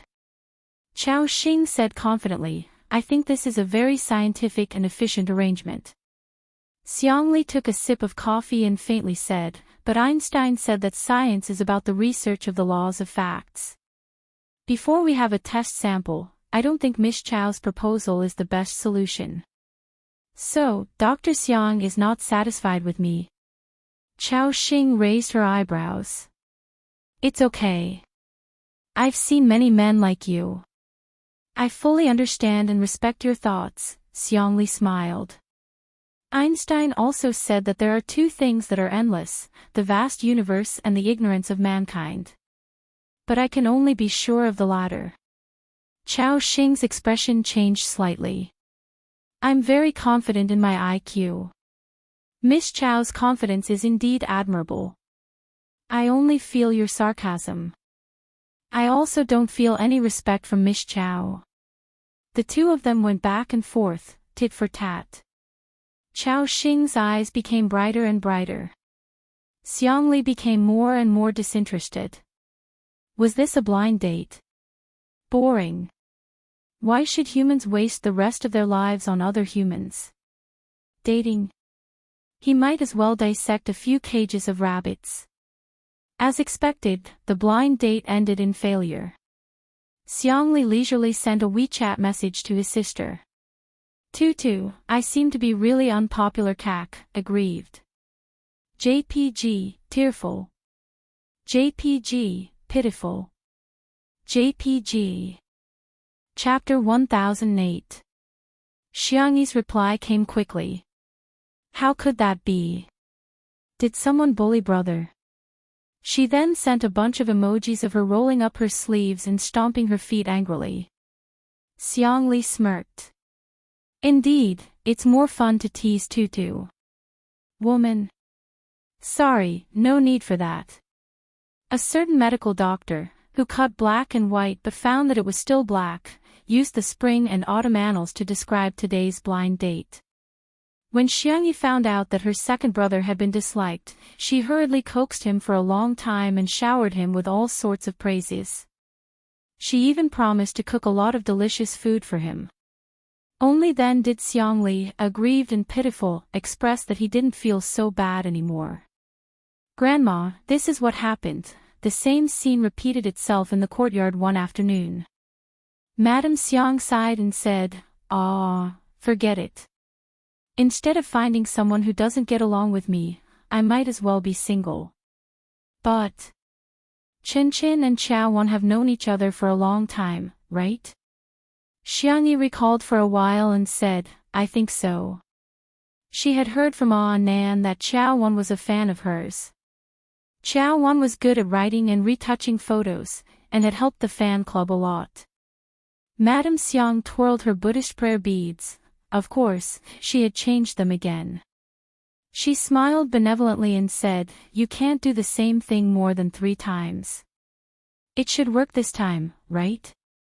Xiangyi had an ominous feeling. "Lawyer Xiang, this is your itinerary for the next week. Also, you have a meeting with the CEO of Ding Feng Technology in half an hour."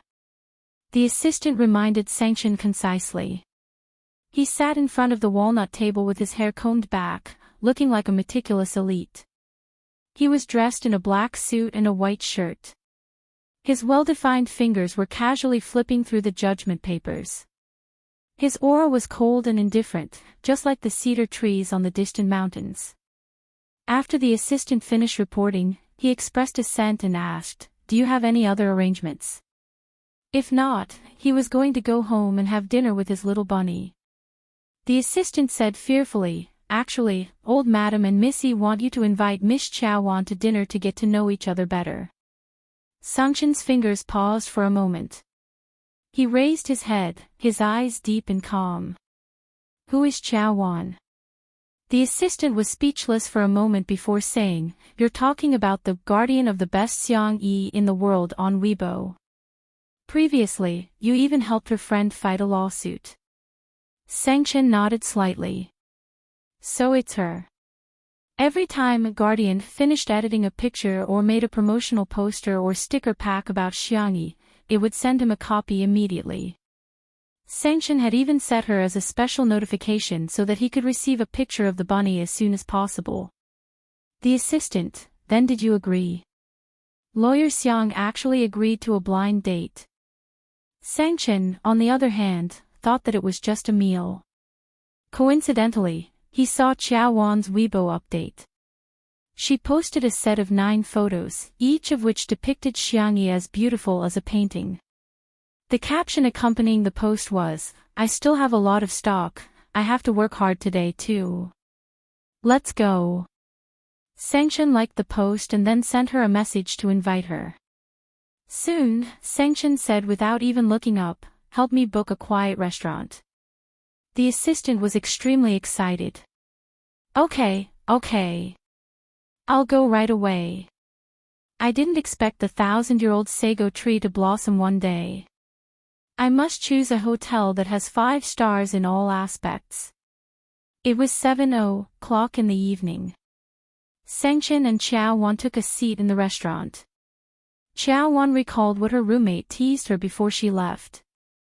Lawyer Xiang, are you interested in you? She asked nervously, Lawyer Xiang, is there something you need from me? Chapter 1009. Qiao Wan's heart pounded wildly. Could it be that it's really like what my roommate said, Mr. Xiang wants to, stop. Sangchen cut the steak with a knife and fork and pushed it in front of Qiao Wan in a gentlemanly manner. Miss Qiao. Ha! Facing Sangchen's deep gaze, Qiao Wan was so nervous that her palms began to sweat. Can you give me a copy of Tutu stock? That's it. Qiao Wan answered in a daze, sure, but there are many photos that haven't been edited yet. The brightness, angle, and so on, it's all right. I'll go back and sort them out before sending them to you. There might be a lot of documents, probably dozens of gigabytes. Upon hearing this, Sangchen's cold eyes lit up. Please send me a copy of all of them. Okay. Qiao Wan felt relieved. That's great. I thought you were looking for me because you wanted to date me. Sangchen asked, Oh. That won't do, I'm Sister Yi's mummy fan. She's my child, and I'm her mother. I'm also Lawyer Xiang's, cough. Qiao Wan coughed violently and said, I'm sorry, I shouldn't have said that. I definitely don't think of you as my son. After being his sister's fan for so long, Sangchen had already mastered many of the terms used in the fandom. The so-called mummy fan didn't really treat the artiste as their son or daughter, but rather, it was similar to the feelings of a mother who was worried sick. I know. Qiao Wan asked, Really? Sangchen said, Don't worry. Remember to send the photos. Only then did Qiao Wan let go of her hands and feet and eat the steak without restraint. At this moment, a sweet female voice sounded. Brother Qin, what a coincidence. You're here too. Qiao Wan looked in the direction of the voice. The person was wearing a pink little fragrant suit and carrying a white sheepskin bag. She looked innocent and noble. Sangchen's attitude was cold. Miss, what can I do for you? The little princess was shocked. You don't remember me? Sangchen replied expressionlessly, Yes. I went on a blind date with you 2 days ago. The little princess stomped her feet in anger. Did you reject me because of this woman? Qiao Wan, who was innocently implicated, she was impatient and blurted out, You've misunderstood. Lawyer Xiang and I are, at most, mother and son. Sangchen was confused. The little princess, ? Qiao Wan immediately corrected herself, just friends. No, it's just a netizen. The little princess didn't believe him, and her eyes turned red. The guests at the next table couldn't bear it and had the urge to comfort the little princess. However, Xiang Chen's expression didn't change in the slightest from beginning to end. Sorry, I'm not interested in women. Oh, so he's not interested in women, Qiao Wan and the little princess thought. The next second, Qiao Wan. The little princess. Perhaps because their expressions were too horrified, Sangchen forced himself to control his temper and explained, it's the same for men. It has nothing to do with gender. The little princess had tears in her eyes. So, is there still a slight possibility between us? Sangchen said, I don't think your wording is precise enough. It's not just a slight possibility, it's absolutely impossible. The little princess picked up her glass of water. Then you and your law firm can spend the rest of your life together. She wanted to splash Sangchen, but when she met his frosty gaze, she was so frightened that she stopped herself. Splash, a glass of water was poured over her head. The little princess sobbed. I'll splash myself. Qiao Wan. Chapter 1010. What kind of bewitching behavior is this? Only when the little princess left sobbing did Qiao Wan recover from the shock. He's indeed the demon of the Xiang family, he's really domineering. She swallowed her saliva and asked, can I continue to eat? I'm so worried that the demon will flip the entire table in a bad mood. Miss Qiao, feel free to eat. Sangchen wiped the corners of his mouth with a white napkin and said, remember to send the pictures. Sangchen nodded in satisfaction. That night, Sangchen received a document that was compressed to dozens of gigabytes. There were photos, animated videos, and videos. The ability of a girl who chased after celebrities was not to be underestimated. She even found Xiangyi's junior high school entrance photo. The corners of Xiang Chen's mouth rose into a half-smile. Tutu is still the adorable one. Hence, another day passed. Grandma, Xiang. Xiangyi said feebly. As soon as she started, Madame Xiang had already guessed the answer. You don't have to say any more. Ah, our children and grandchildren have their own blessings. I think they all deserve to be single. Each of them is more straightforward than the other, and each of them is more uninterested in women than the other. Grandma, maybe it's not fate yet. Maybe one day, my brothers will all be single. Xiang Yi's voice was soft and tender, and her comforting words warmed Madame Xiang's heart. Madame Xiang stroked Xiang Yi's head affectionately and said, Tutu is still the best. Hee hee. By the way, Wan is coming back from abroad. At the mention of Xiang Wan, Madame Xiang felt a headache coming on. Tutu will go and pick Auntie up, okay? Sure, Auntie sent me a plane ticket. She and Shi Sui happen to be taking the same flight. I'll pick them up then. Xiang Yi's grandfather and Madame Xiang had 2 sons and 1 daughter in total. Xiang Yi's father died young, and Xiang Feng was a heartless clown. Xiang Wan, on the other hand, was famous for being a strong career woman. She ran one of the top jewelry companies in the world. Her brand, Qinyu, was popular all over the world. Every season, the new products would become the hottest brands in the world. The reason why Xiang Wan was so heartbroken was because of Xiang Wan's character.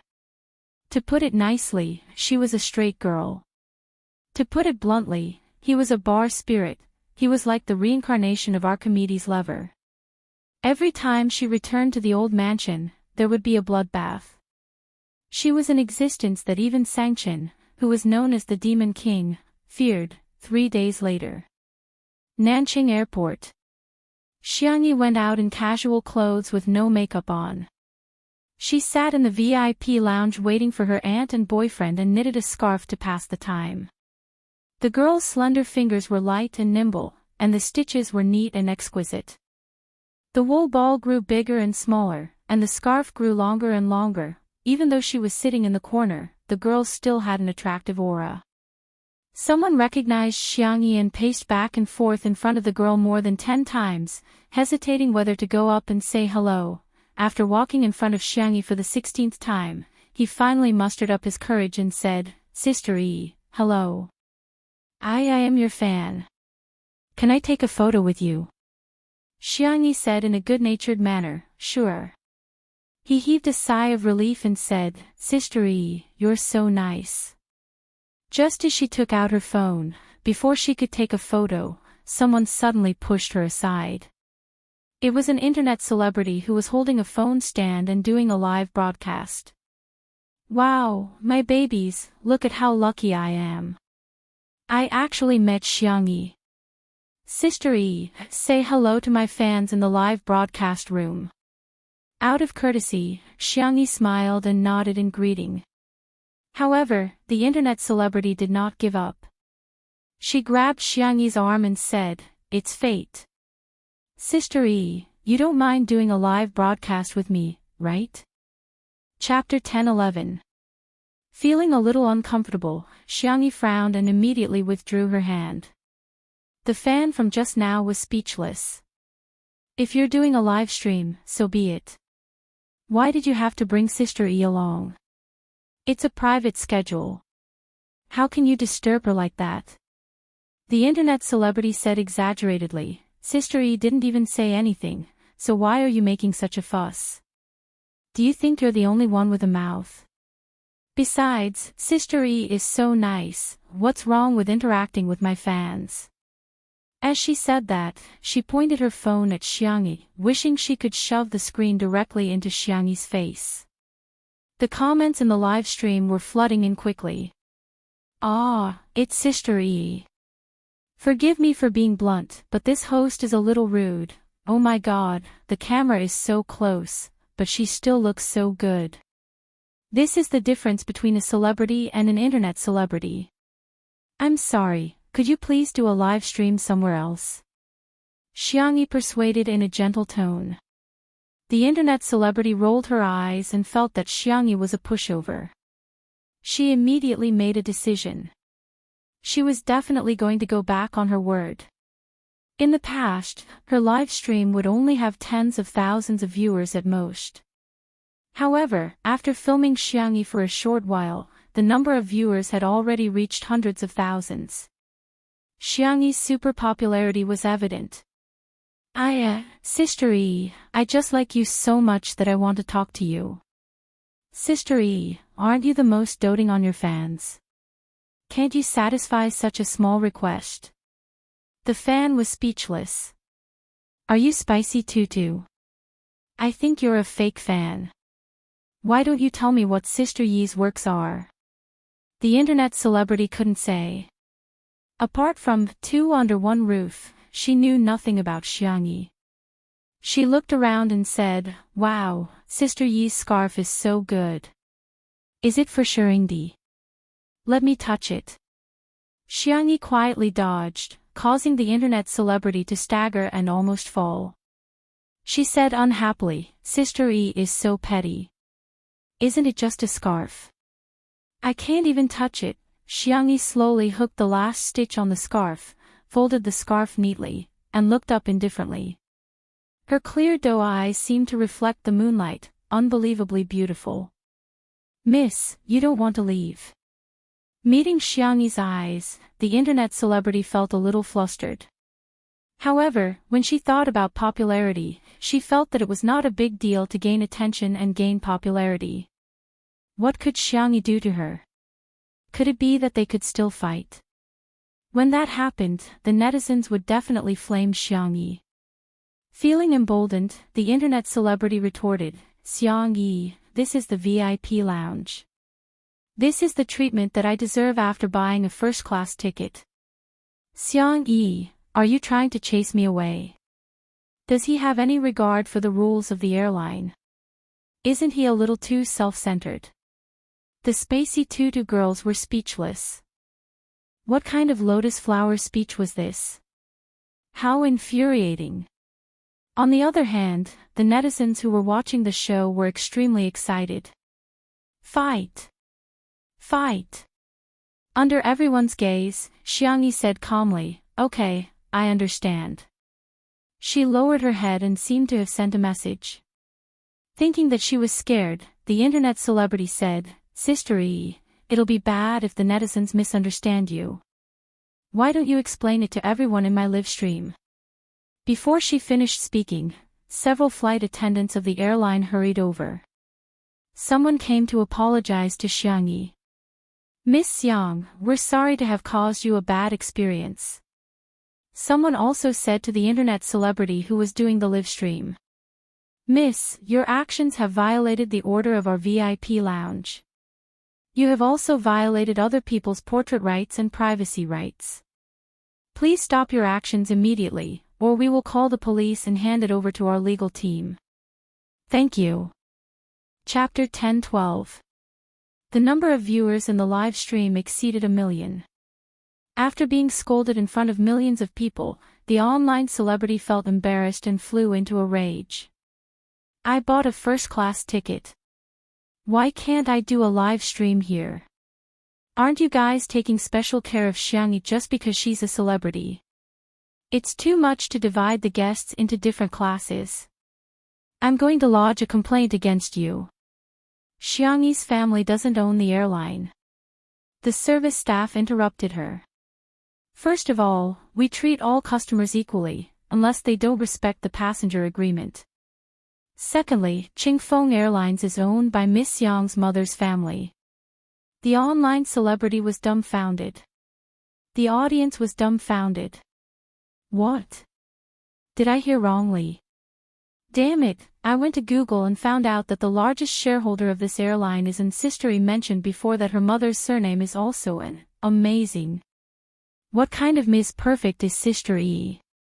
Sister E, take a good look at yourself and stop trying to ride on Sister Yi's coattails, okay? The online celebrity's expression changed again and again. She wanted to say something else to hype herself up, but the service staff had already gestured for her to leave, as if they would take her away if she didn't leave. Seeing this, she had no choice but to leave dejectedly. The world was finally quiet. The service staff bowed to Xiangyi and said, "I'm sorry, Miss Yang, we will prepare a private lounge for you next time. Sorry to trouble you guys, it's been hard on you. Don't mention it, don't mention it."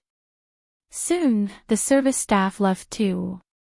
The other passengers quietly looked at Xiangyi, only to find that she didn't seem to be affected. She picked up the crochet needle and started knitting a new scarf. Her movements were skillful and beautiful. At the same time, outside the lounge, the online celebrity was so infuriated that her nose was almost crooked. She said to the camera, "Did you guys see that? So what if you're rich? Do you think you can do whatever you want just because you're rich?" The pop-up comments in the live stream were all, "Yes." The online celebrity was speechless. The number of viewers in the live stream dropped sharply. Without Xiangyi around, the netizens naturally lost interest in her. The internet celebrity quickly changed his train of thought to whet everyone's appetite. Isn't everyone curious about who Xiangyi is here to pick up? The scarf she knitted just now was pink. Do you think Shengdi will use a pink scarf? Out of curiosity, many of the audience stayed behind to see what she was going to say. When the internet celebrity saw that the number of viewers had stabilized, he lowered his thick false eyelashes and rolled his eyes. Who knows, maybe she's here to pick up a little fresh meat. For example, Jiang Qin, Yan Nai, Rong Huai, and so on. It's reasonable for young boys to use pink. Before he could finish speaking, a capable and venomous female voice rose behind him. "Miss, may I ask if you don't have a father or mother?" The internet celebrity turned her head abruptly, and the phone screen turned along with it. The audience saw a woman who was about 170 centimeters tall. She was wearing a camel-colored long windbreaker and a pair of black boots. She wore a pair of brown sunglasses on her palm-sized face. Her entire demeanor was elegant and outstanding. What are you talking about? If I don't have a father or a mother, doesn't that mean I'm an orphan? The woman took off half of her sunglasses. Her skin was delicate and fair, and her red lips were slightly curved. She spoke very quickly. Oh, so you can understand human language. I thought you were some kind of special primate that hadn't fully developed yet. Chapter 1013. The internet celebrity was dumbfounded. She finally came back to her senses and wanted to fight back, but under the suppression of the other party's powerful aura, she could only say weakly, how can you speak like that? Her gaze landed on her phone. She made a small calculation and immediately complained to the audience, feeling aggrieved. My dear babies, look, this person is so uncultured. How can she say that about me? Unexpectedly, there was a sudden change in the style of the comments. Pretty sister's looks are killing me. What kind of domineering sister is this? I love her. Pretty sister is too domineering. Please debut on the spot. The internet celebrity had mixed feelings. Is this the legendary world where looks matter? Xiang Wan sneered. I really envy your face. It's so well maintained. Even a fly would sprain its ankle if it walked on your face, right? The internet celebrity was speechless. Lady, I don't know what I've done to offend you, but you're attacking me personally. If you insult me again, I'm going to hire a lawyer to sue you. Insult you? Are you worthy? Xiang Wan sized her up from head to toe. You're bullying our little tutu because she's beautiful and soft-hearted. I'd like to know which law says that an ant can't stand up for our little tutu. Aunt, this woman is actually Xiang Yi's aunt. The internet celebrity was horrified. She was like a naughty child who had bullied someone else's child, and the other party's parents came to support her aggressively. She was just a coward. I just like her and want her to do a live stream with me. Like? Our little tutu doesn't need your cheap and ridiculous liking at all. Live stream. If our little tutu wants to do a live stream, she can do it. If she doesn't, don't even think about forcing her. Forget it, it's not easy for you either. God has sprinkled wisdom all over the world, but He has given you an umbrella. TSK, Xiang Wan rolled her eyes at her and walked towards the lounge elegantly in her high heels. She was so aggressive that the internet celebrity was almost doubting her life. The audience cheered, Auntie, well done. Someone edited the video, and it soon went viral on the internet and was widely circulated. Some netizens felt that Xiang Wan was being too aggressive and unbecoming of a lady from a respectable family.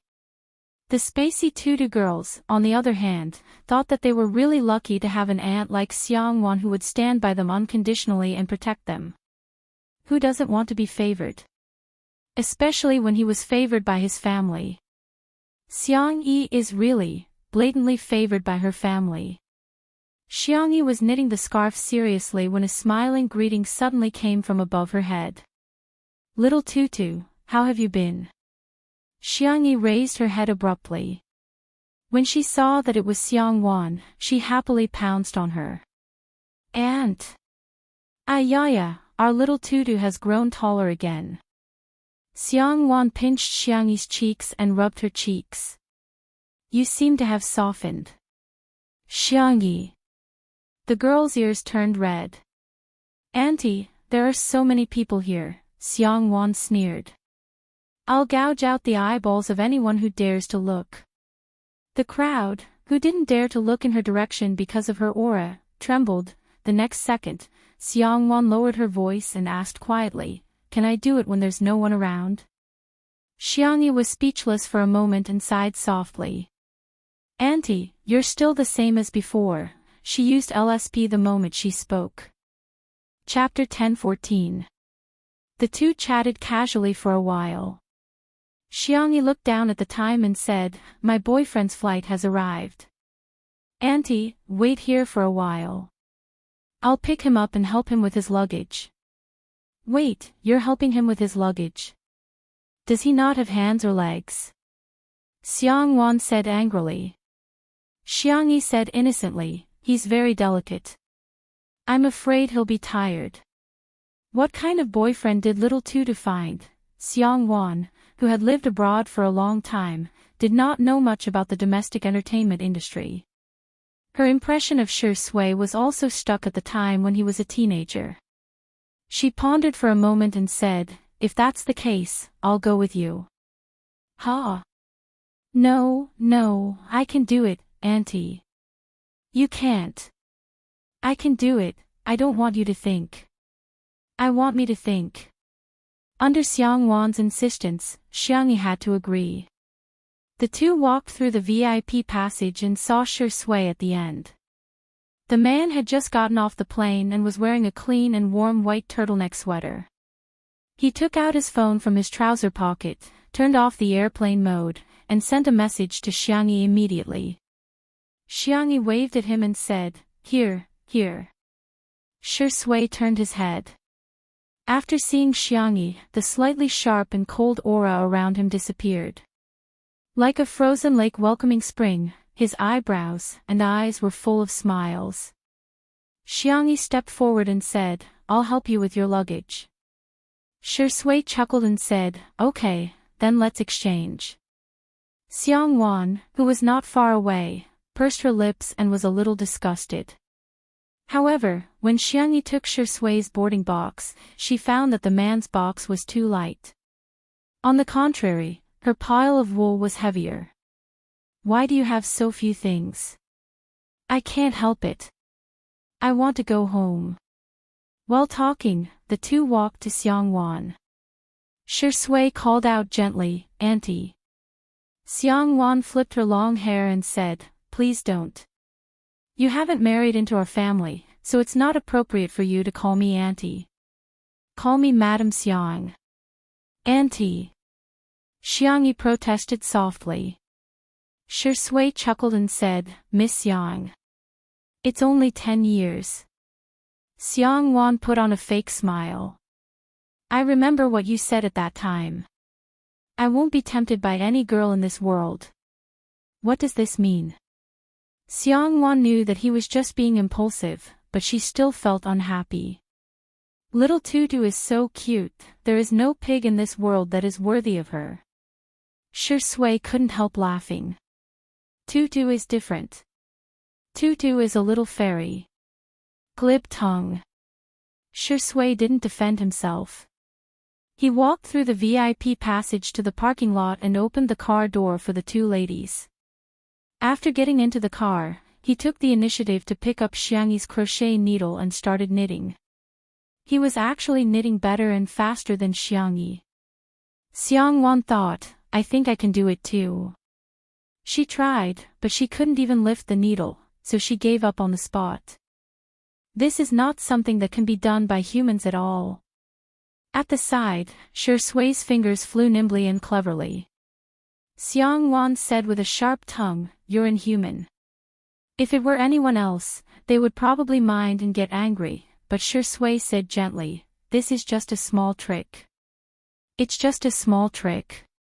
Ms. Xiang, you're the one who's at the peak of jewelry design. I like your designs the most, Xiang Wan interrupted him. I know, you're going to talk about the Drunken Red Makeup series, right? That was Xiang Wan's famous work, and it was also the most well-known set of jewelry designs. Shi Sui said gently, I like the Drunken Red Makeup series too, but I still like your Such a Country the most. Xiang Wan coughed softly. Is that so? Chapter 10-15. For a long time, people with ulterior motives approached Xiang Wan and mentioned the Drunken Red Makeup series. In fact, Xiang Wan was quite disgusted. But what Shi Sui mentioned was a set of unpopular designs that had not been officially sold. There were only drawings and a set of finished products, which were now collected in a foreign art museum. Xiang Wan herself liked that series of works very much, and even had a good impression of Shi Sui. Then, Xiangyi enjoyed her boyfriend's 10-minute bootlicking. Shui praised Xiangwan's such a country from all angles. His words were gorgeous, his professional knowledge was profound, and his art appreciation was superb. Xiangyi was simply amazed. Originally, she was worried that her aunt would not like Shui and would mercilessly ridicule her like how she treated her little uncle. Unexpectedly, 10 minutes later, Xiangwan looked at Shui with a much gentler gaze and said with satisfaction, "You're a good child." Xiangyi. I'm very relieved to leave Tutu in your hands. Xiangyi. When are you going to get married? I have to design wedding rings for you. Xiangyi. Shui smiled slightly. Progress bar on aunt, from 0% to 100%, it was that simple. Along the way, Xiangyi thought that her aunt had changed, but when they returned to the old mansion, her little uncle and aunt bumped into each other. Xiang Feng instinctively trembled and took 2 steps back. His 3 souls were all out of his body as he looked around to see if there was a taller tree. Xiang Wan crossed her arms and said lazily, "Feng Feng." Xiang Feng puffed out his chest and stood at attention. Here. I heard that you rubbed off a piece of paint on my fan's little cutie. Xiang Wan liked to buy cars, and the little cuties she mentioned were all kinds of sports cars, off-road vehicles, and large motorcycles. Xiang Feng said with a sad face, "It's just a small piece, really. Sis, it's just a small piece." Xiang Wan hooked her finger. Come here. I won't. Don't force me to go over. His tone was threatening. Xiang Feng inched to her side and caught a glimpse of Xiangyi and Shui out of the corner of his eye. Sis, Lil, Xiangyi and Shui are still here. Ears.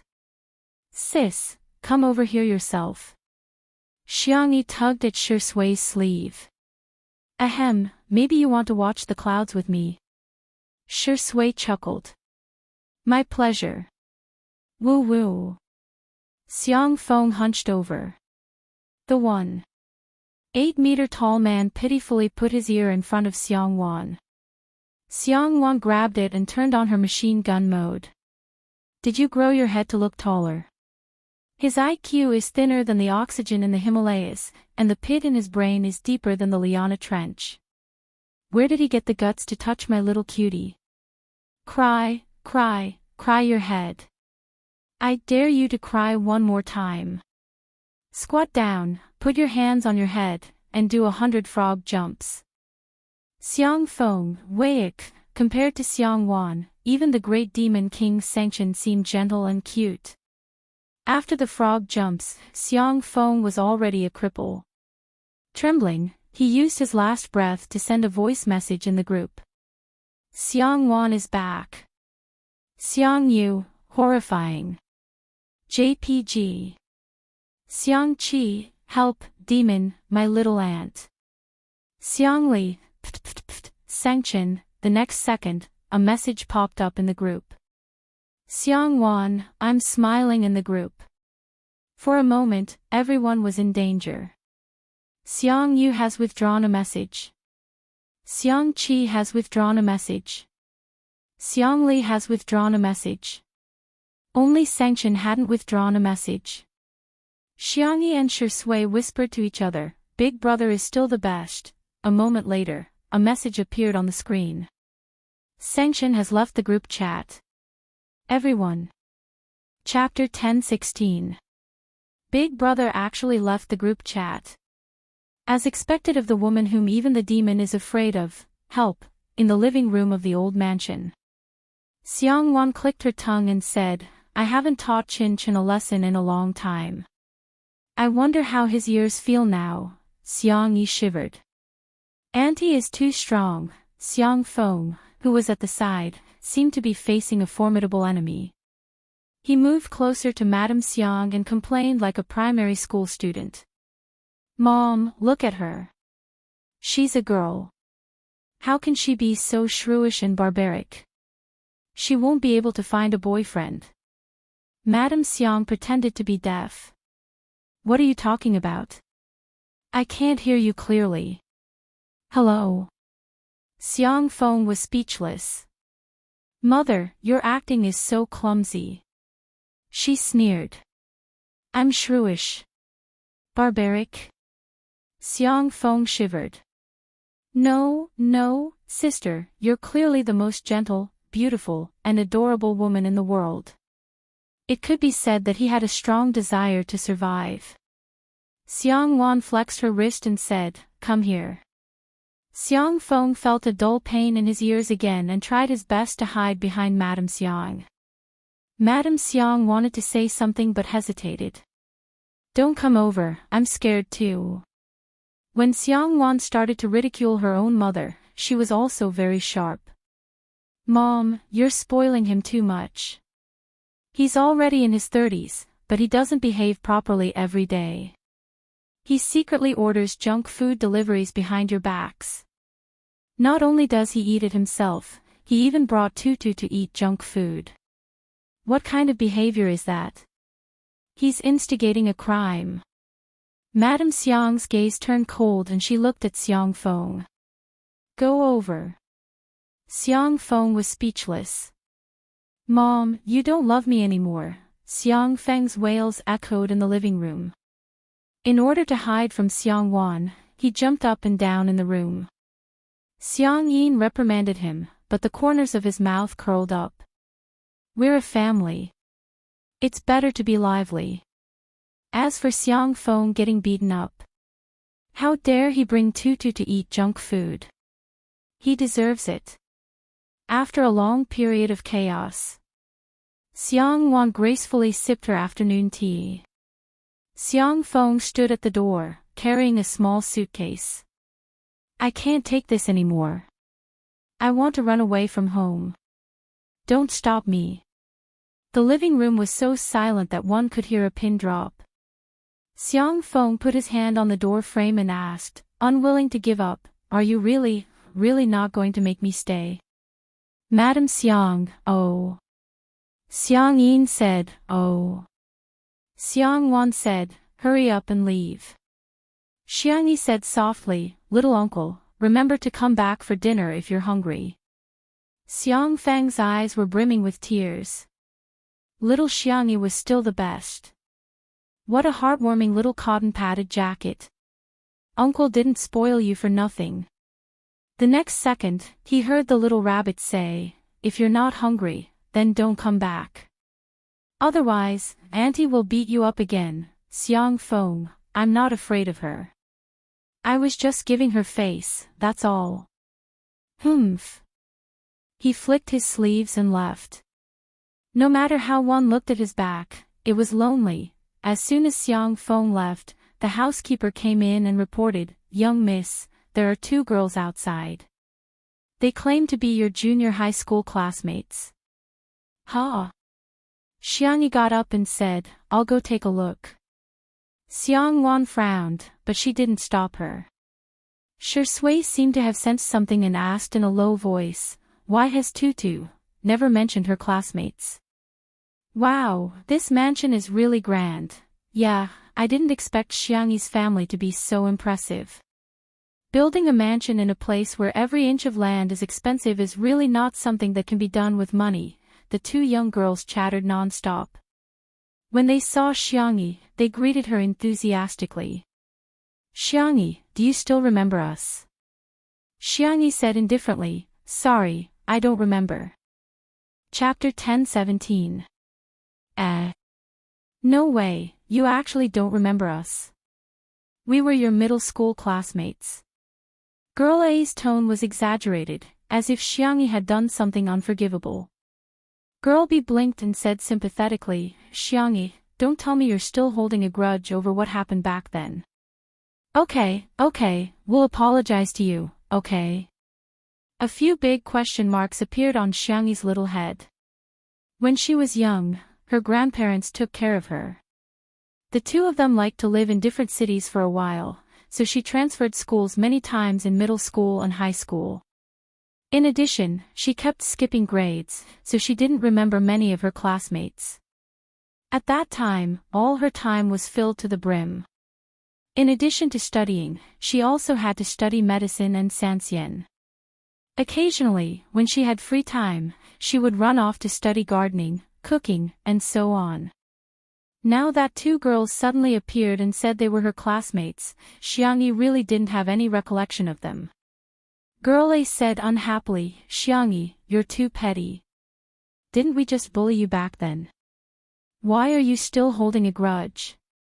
Before she finished speaking, Girl B bumped her elbow and said with a smile, No, you misunderstood.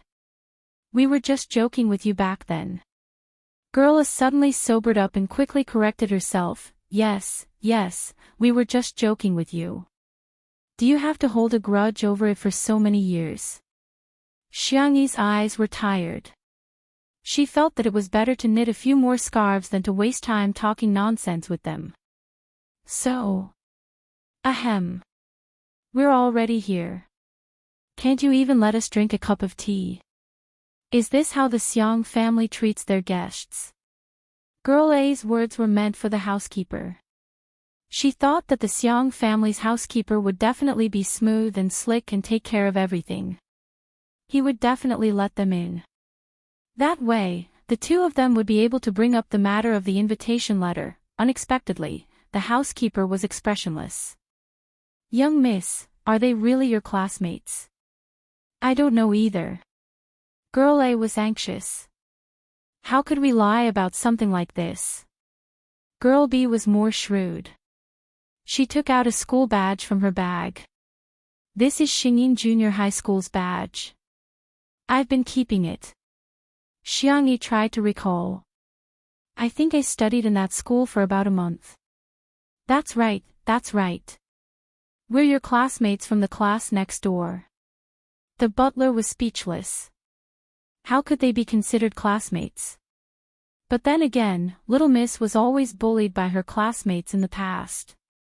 Sigh, he really felt bitterly disappointed for Little Mississippi. If that's the case, then come in and have some afternoon tea, Xiangyi said lazily as she asked the housekeeper to bring her half-knitted scarf.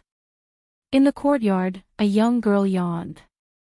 She was lazy and sleepy, but the speed at which she knitted the scarf was very fast. Her white and slender hands fluttered in the wind, and it was pleasing to the eye.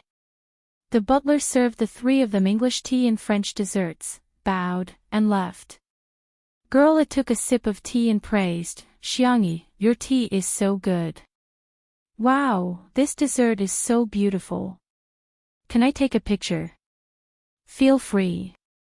She took out her phone and kept taking selfies. She muttered that she would upload them to her WeChat moments later. Girl B secretly cursed her for being an idiot. She smiled at Xiangyi. Xiangyi, I heard that your aunt returned to the country. According to tradition, she's going to hold a party. I want to ask, do you have any more invitations for us? Of course, it's fine if you don't. We don't want to cause trouble for you. Chapter 10:18. Xiangyi yawned, her doe eyes glistening with tears. No. Girl B's words were beautiful, but her eyes betrayed her. Her fingers unconsciously clenched the hem of her skirt. Girl A couldn't be bothered to take photos anymore. It's just 2 invitations. Xiangyi, can't you just tell your aunt? We're classmates after all. Aren't you going to give us some face? Or are you saying you can't even get an invitation? Xiangyi said, well, I can't.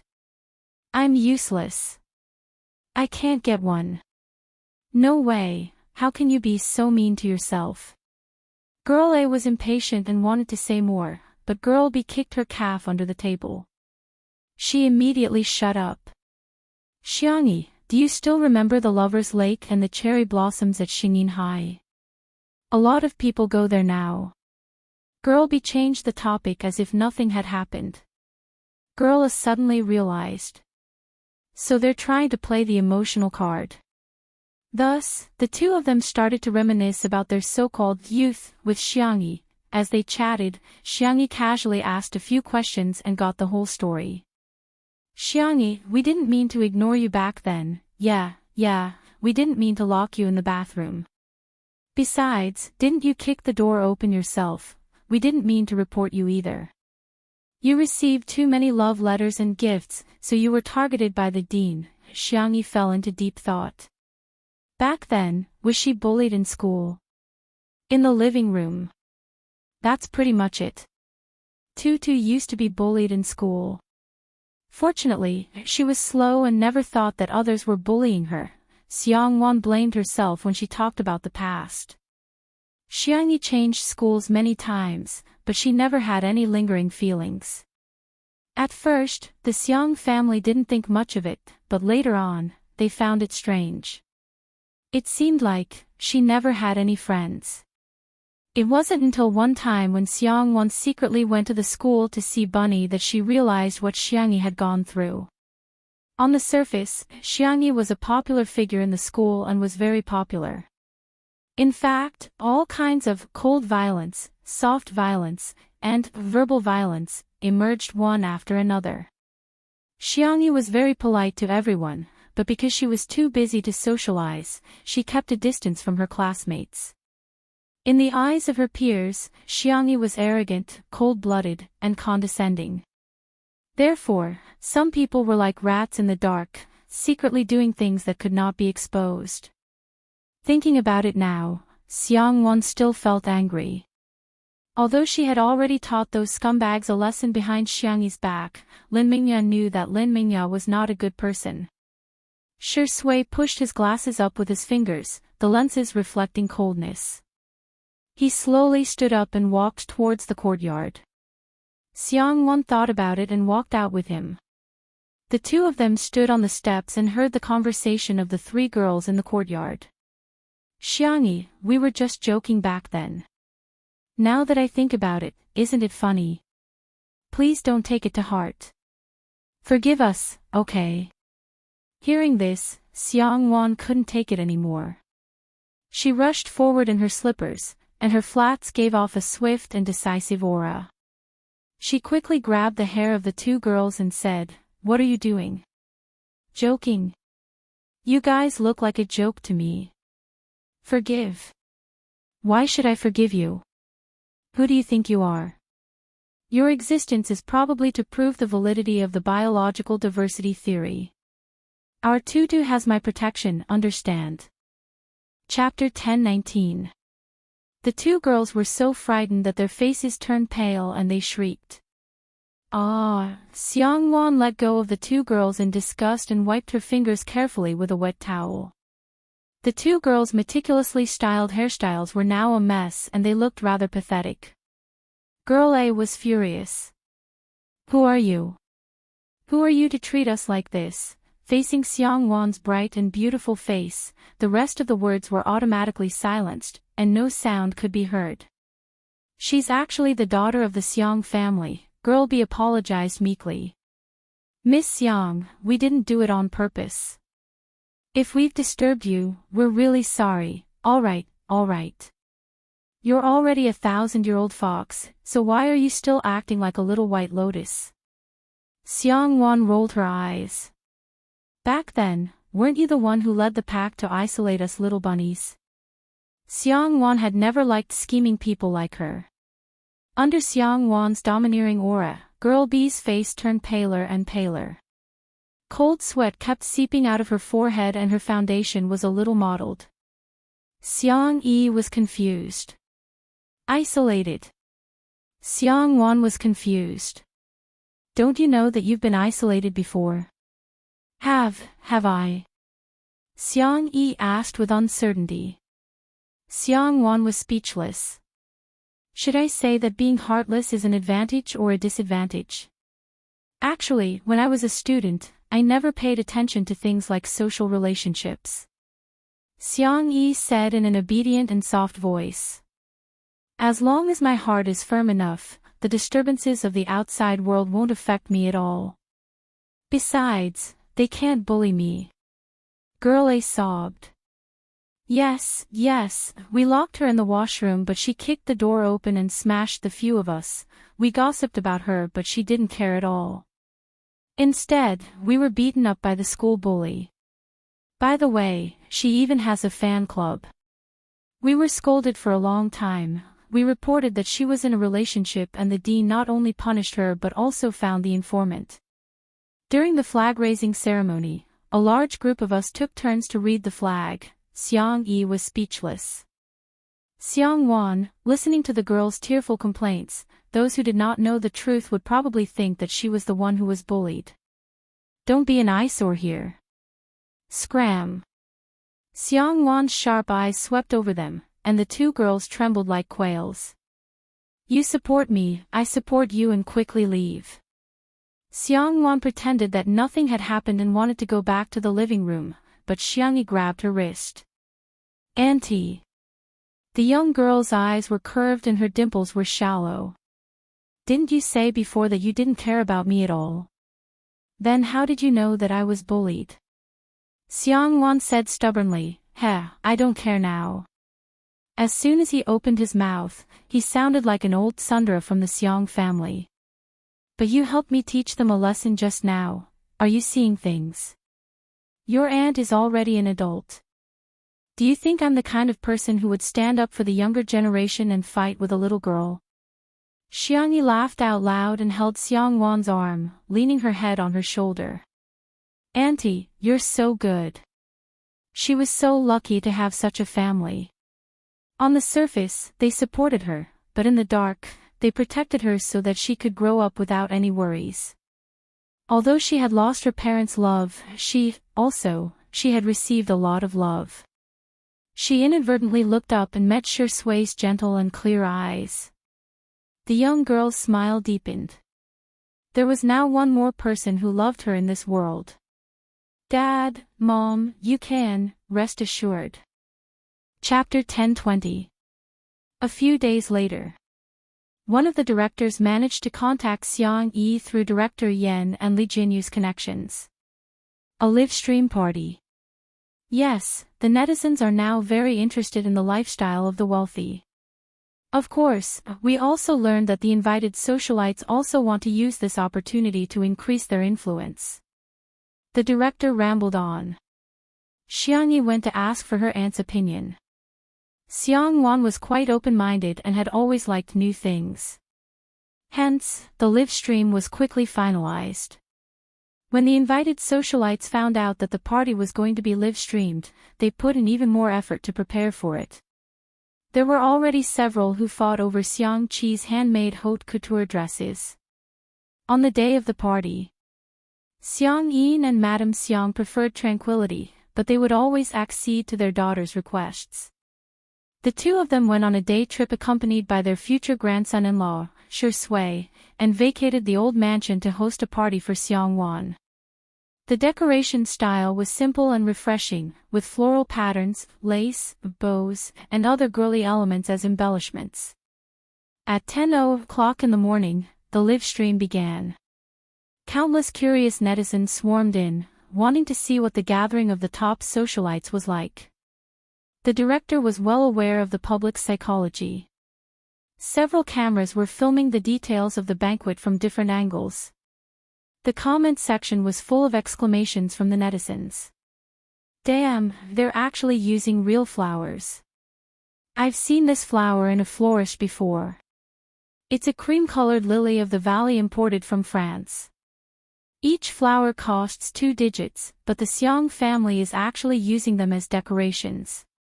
Oh, isn't this dessert from the Nanqing Hotel, which is a must-have for internet celebrities? Even an afternoon tea is so expensive. I really want to transmigrate into the body of a rich and beautiful woman to eat dessert on the spot. QAQ, venue design professionals are crying in a storm. What kind of godly design is this? Judging from the style, it should be the work of a big shot. When can I have such creativity and beauty? While the netizens were lamenting, guests began to arrive one after another. Beautiful women, dressed in gorgeous clothes, gradually became mesmerizing. The netizens began a second round of exclamations. This gauze dress is so ethereal.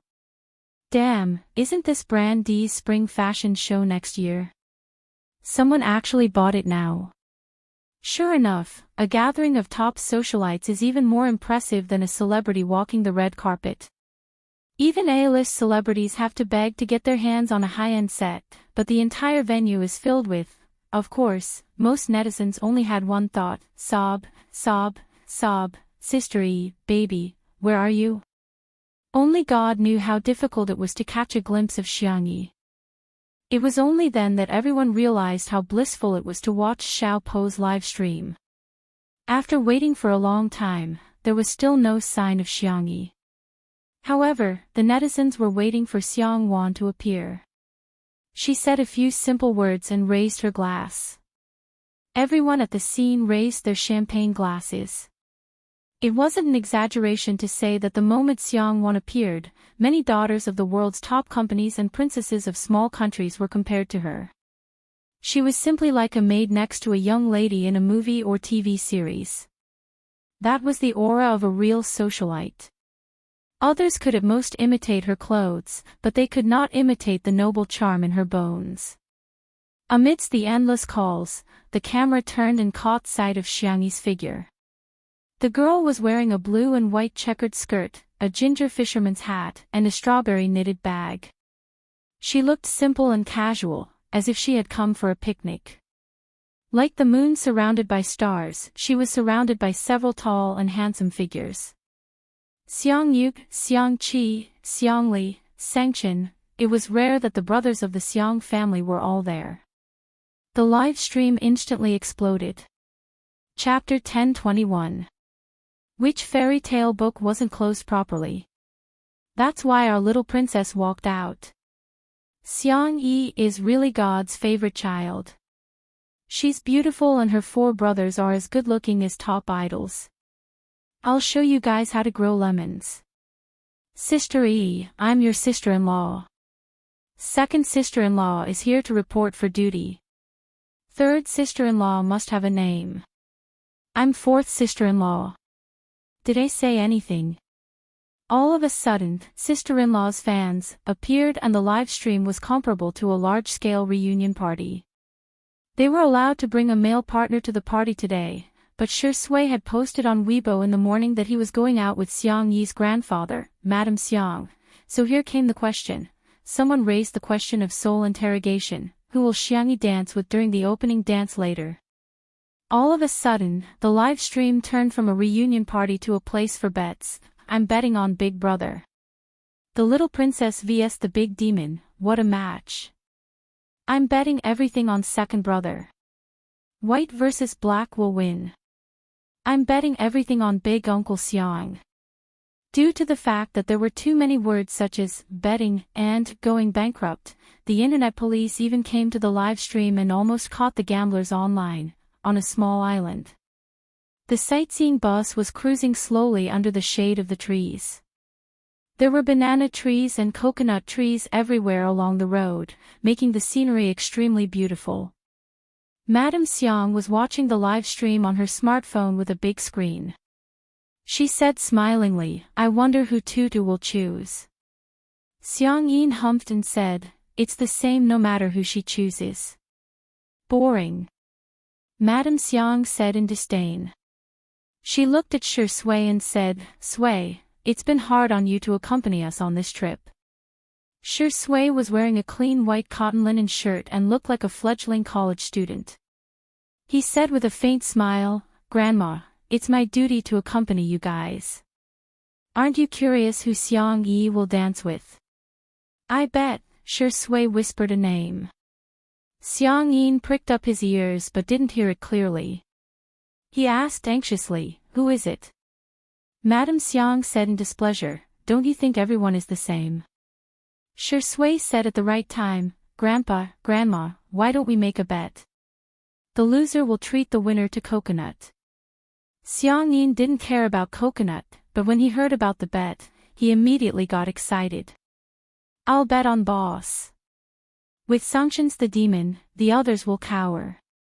Old Mrs. Xiang said, I'll bet on second brother then. Xiang S is Xiang Yi's, S name Xiang, T have Xiang Yi Xiang Yi, S name Xiang T name Xiang, at the party. Xiang xiang yi, xiang, ts, s, xiang, xiang xiang xiang to xiang xiang as well. To dance should be the xiang xiang xiang xiang xiang xiang.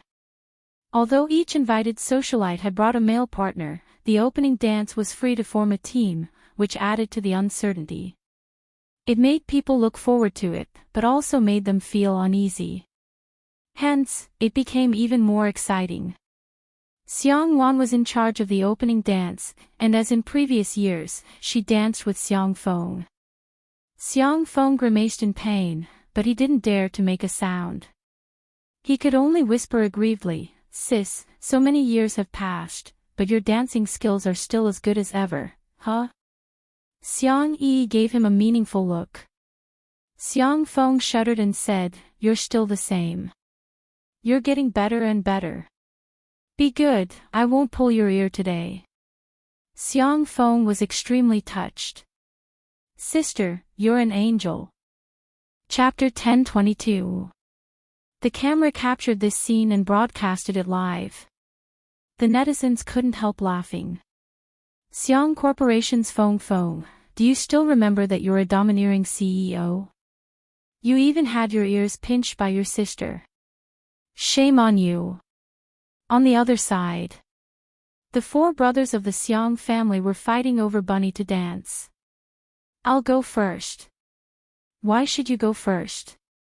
"I should be the one going first." Xiang Yu and Xiang Qi were fighting like rookies. Their fighting prowess was obvious, and the netizens assumed that they had already withdrawn from the competition. The real highlight was the game between the second brother, Xiang Li, and the eldest brother, Sangchen. Xiang Li adjusted his glasses and said calmly, "Big brother, you're old and your legs aren't good. I'm afraid you'll step on Tutu." Xiang Yi's eyes were filled with fear. "Second brother, do you want to die?" The netizens also praised Xiang Li. "Dr. Xiang, you're brave." Sangchen sneered. "It's better than your uncoordinated limbs." Xiang Li, "Big brother, you hurt my heart." Xiang Li's genius brain worked quickly and chose a roundabout strategy. He looked at Xiang Yi. "Tutu, who do you want to dance with first?" Xiang Yi swallowed. "I think it's okay if we don't dance. I'm not that good at dancing." She wasn't being modest, but she really wasn't that good at dancing. "You have to choose." Then. Xiang Yi's eyes went back and forth between the two brothers, and finally landed on Xiang Li, too. She wasn't afraid of stepping on second brother, but if she stepped on big brother's foot, Xiang Yi didn't dare to imagine. Sangchen said calmly, "You can choose the person you like the most." Xiang Yi. She swallowed the words, "second brother," that were at the tip of her tongue. Xiang Li said helplessly, "Big brother, you're being immoral." Sangchen sneered. "I don't need to be moral with you guys." Xiang Yi, who was sandwiched in the middle, weak, helpless, and pitiful. Having too many older brothers was sometimes a problem. Suddenly, a beautiful figure entered Xiang Yi's eyes. The girl's eyes lit up. "I choose her." Xiang Li, ? Sangchen was confused. Everyone looked in the direction she was pointing. Song Qiuqiu was holding a plate of desserts. As if realizing that something was wrong, she turned her neck and met four murderous gazes. "Oh ho!" Song Qiuqiu was startled. Xiang Yi had already run in front of her. The girl's slender arm drew a semicircle in the air, the standard posture of a man inviting a woman to dance. "Sister Song, may I invite you to dance?" Song Qiuqiu's voice was sweet as she teased, "Are you using me as a shield?" Xiang Yi revealed an awkward but polite smile.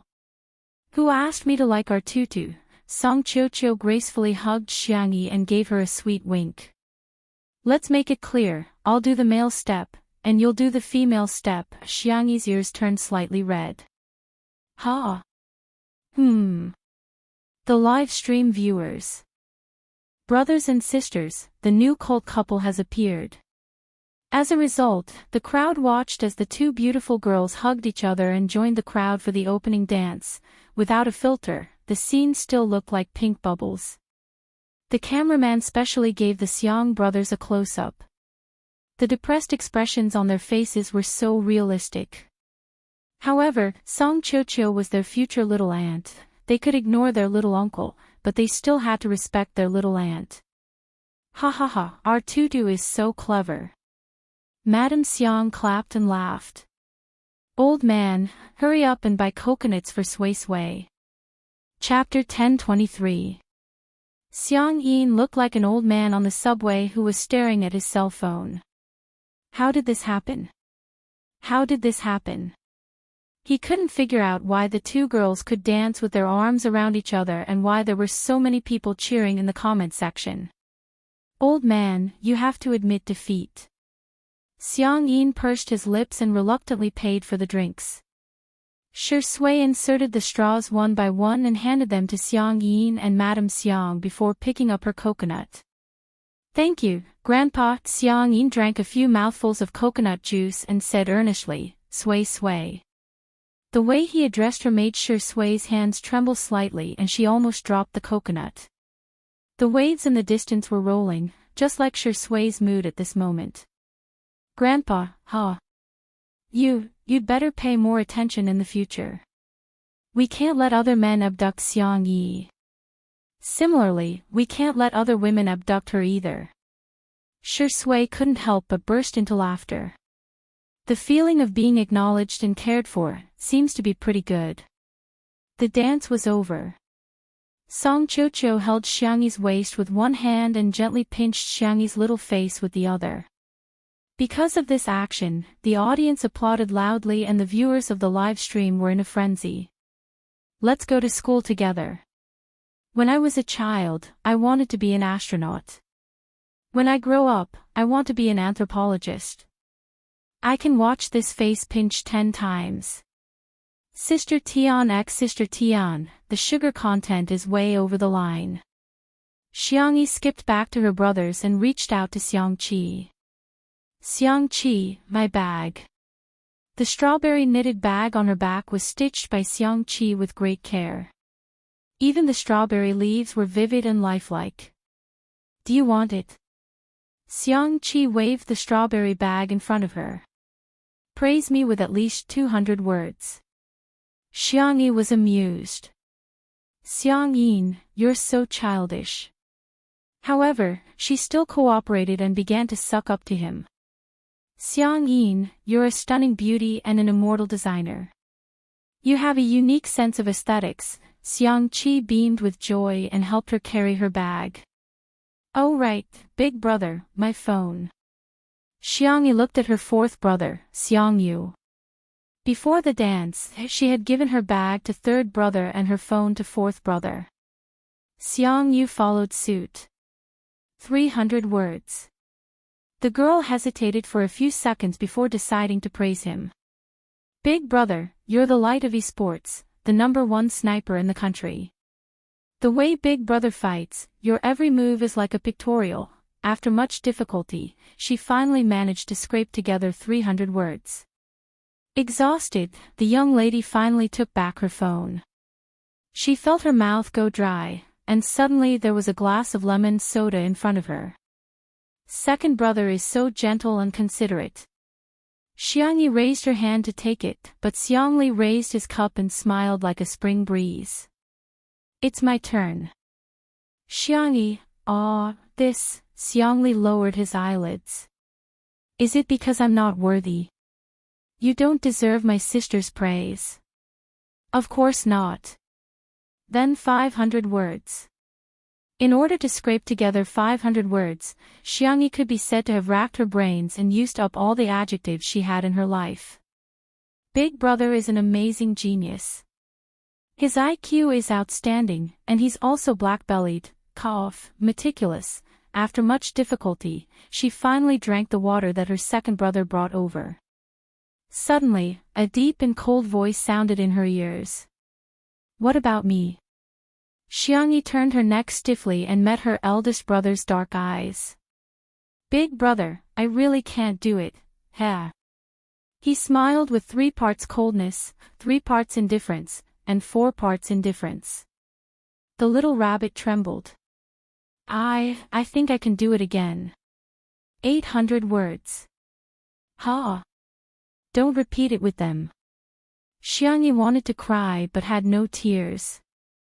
Chapter 10:24. The girl had a sullen expression on her face, seemingly on the verge of tears. She looked adorable and was much more amusing than her usual calm demeanor. The netizens laughed out loud. I can't take it anymore. The Xiang family Adonis can change their name to childish primary school students, ha ha ha, 800 words. The length is equivalent to a college entrance examination essay. Big brother is awesome. It can't be repeated. Ha ha ha, this is too much of a test for our kids' vocabulary. Who can praise her like this? Xiangyi struggled for more than 10 seconds before an idea struck her and she began to praise him in English. The netizens were dumbfounded. In addition to words like handsome, self-disciplined, and efficient, the girl also mixed in a bunch of English poems. The netizens were dumbfounded. Ha ha ha, she's so witty. Phew. After finally getting enough words, Xiangyi heaved a long sigh of relief and carefully asked, Big brother, are you satisfied? If not, I'll think about it again. The corners of Xiang Chen's mouth twitched slightly before returning to a cold and indifferent smile. Barely. Xiang Yi felt as if a heavy burden had been lifted from her shoulders. Her aunt's teasing voice rang in her ears. Little Tutu, what about me? Xiang Yi was speechless. Xiang Feng also joined in the fun. Me too, me too. The little girl's expression could be described as hopeless. The netizens were also laughing uncontrollably. Auntie should have at least 1,000 words, right? I'm dying of laughter. The way the Xiang family interacts with each other is so funny. Chow Beanbag, doesn't her uncle deserve at least 100 words of praise? The person in front, 50 words at most, no more, ha ha ha, Xiang Feng is at the bottom of the food chain. Auntie. Xiangyi put her hands together and said coquettishly, Dear Auntie, please spare me. The sudden coquettish behavior stunned the countless netizens in front of their screens. Xiangyi had always given people the impression that she was calm, composed, and had a seriousness that did not match her age. The netizens often neglected the fact that she was still young. Today's coquettish behavior instantly hit the hearts of countless people. This is love. Yes. Not to mention the audience, even Xiang Wan couldn't take it. She clutched her heart. Little rabbit, you, say that again. Aunt, please spare me. Ah! Xiang Wan was extremely excited. Again. Xiangyi blinked her eyes, and a sweet little dimple appeared on her cheeks. Auntie, I beg you, please. The girl's voice was sweet to begin with, but after she softened her voice and acted coquettishly, she sounded like a squeaky milk bowl. She really wanted to poke and pinch her cheeks. Xiang Wan took 2 steps back. She couldn't take it anymore. Little rabbit, what do you want? Aunt will buy it for you. Xiangyi's eyes glinted cunningly. She thought she had finally escaped a calamity, but she didn't expect Xiang Yu to suddenly grab her shoulder. The cool and arrogant esports god said in all seriousness, Little sister, act coquettishly. Xiangyi, ? Xiang Qi's eyes also lit up. Hurry up. Xiangyi. Xiang Li pushed his glasses and smiled like a warm breeze in March. Tutu, I want one too. Xiangyi. She looked at Sanction for help, begging him to control these indecent brothers. Sanction adjusted his cufflinks. His temperament was cold and abstinent, like the snow falling from the distant mountains. Wait a minute, I'll record a video. The netizens huffed, as expected of the great demon king. Aw. It's bad enough that Big Brother didn't stop them, but he's actually helping them. Boo-hoo. Chapter 1025. Half an hour later. Xiangyi was like a child who was being put on a show by her aunts during the spring festival. After she was done acting coquettishly, exhaustion was written all over her face. Little did she know that in the past half an hour, the Spicy Tutu fans had taken countless screenshots and recorded countless short videos. Countless people had experienced the process of going from being a fan of Xiangyi to a fan of Xiangyi and then to a fan of Xiangyi's boyfriend. Oh, my beautiful sister. Who is this cute kid from? No, motherly love is going to change. I really want to transmigrate into Shui and marry Sister E. However, there were also haters in the live stream. Xiangyi is so pretentious. She's already a grown-up. Can't she speak properly? Yeah, I can't stand it either. I've never acted coquettishly with my family. It feels so awkward. To be honest, if she speaks like that in my house, my father will beat her up. Girls should be more dignified and magnanimous. Being coquettish is too petty. In this regard, the netizens' reaction was a question mark. Are you there? Do you know that the Qing dynasty is long gone? What's wrong with her? She's not acting coquettishly with you guys. She's acting coquettishly with her family, okay? Sorry, my mother said that she doesn't like girls who act coquettishly, but I just showed her the video of Sister E acting coquettishly. My mother has already followed Sister Yi's Weibo account and she even asked me what it means to hit the charts. The two groups of people started arguing. The haters had fewer people, but they were good at attacking from tricky angles and were very aggressive. Both sides fell into a war of words for a while. There were even people who went to Shui and posted comments that were even more confusing. You like your girlfriend when she's like this? I thought you had high standards. Spacey Tutu, Sister Shui, and Untimely C's fans were all furious when they saw such comments. Before they had time to compare the comments, a new post about Shui suddenly appeared on Weibo. Shui V, she has all the looks I like. I like everything about her Xiangyi. The haters were speechless. TSK. As an award-winning actor, do you live on Weibo? The speed of the response was too fast. However, the fans were overjoyed. A slap to the face from the government was the most fatal. Lu, Shui did it today. Your friend wife doting demon Sui Z is online. I seriously suspect that Shui surfs 5G every day.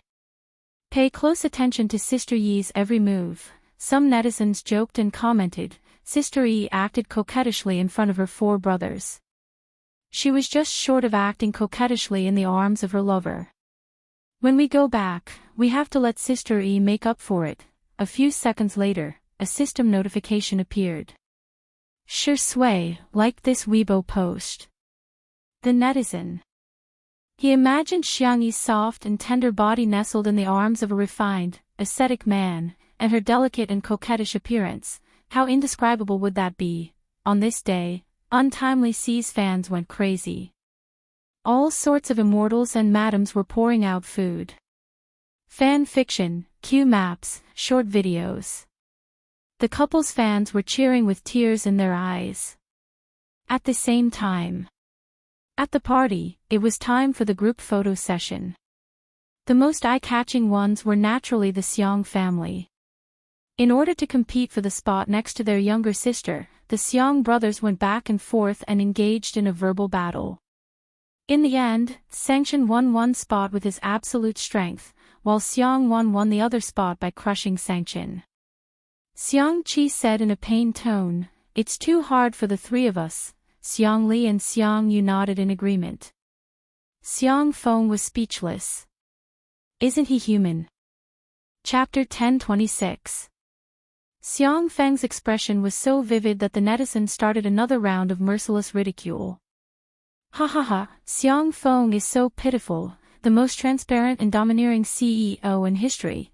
Xiang Feng's grandfather and Madame Xiang despised him, his sister pulled his ear, and his nephew forced him to climb up a tree. I suggest everyone post hashtag Xiang Feng is too hard hashtag on the public chat. Xiang Wan had hired several photographers, and each of them was at the level of a top fashion magazine's photographer. They could even take a group photo with them. The Xiang family was so good-looking that they looked good in all the photos. Everyone had their photos taken individually, and they had also taken a group photo, and so on. Okay, next is the group photo. Miss Xiang, why don't you stand in the middle? The netizens also felt that given Xiang Wan's status, she was the most suitable person to stand in the center. Out of everyone's expectations, Xiang Wan flipped her curly hair. She had always been sharp-tongued, but today, her tone was exceptionally gentle. Xiang Yi should be the one standing in the middle. That had always been a tradition of the Xiang family. The Xiang family would take a family photo every year. For the past 2 years, Xiang Yi had been standing behind Xiang Feng's grandfather, Madame Xiang.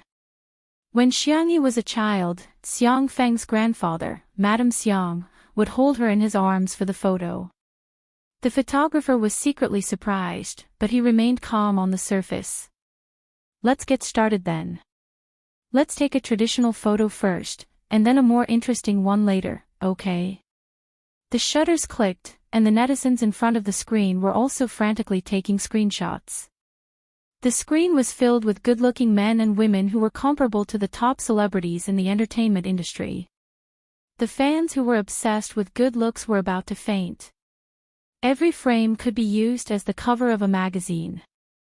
In particular, Xiang Yi, who was in the middle of the crowd, was young, but her facial features were gradually maturing, and she vaguely had the aura of a great beauty. This family is so good-looking.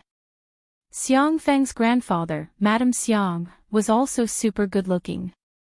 Yes, Sister Yi's parents are probably very good-looking too, damn. Don't look at their photos. Someone on the live stream claims to be Xiang Yi's parents. The news was so shocking that countless netizens immediately downloaded the Ocean Live app. The account, Father E and Mother E, was ranked first on the number of viewers. Although they were new streamers, the two of them already had more than 1 million fans. The number of viewers in their live broadcast room had also reached a terrifying number of millions. The netizens clicked on it out of curiosity and were shocked. This middle-aged couple looked 70% similar to Xiang Yi.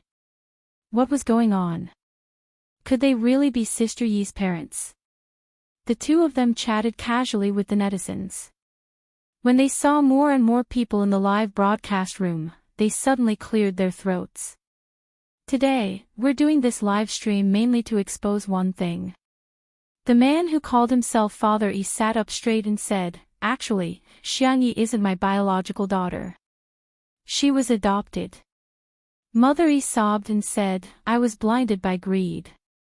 Because our family was too poor, I sent my poor daughter to be raised by a rich family. The live stream was in an uproar. Wasn't this too unimaginable? Some people also raised their doubts. Are you really Xiang Yi's biological parents?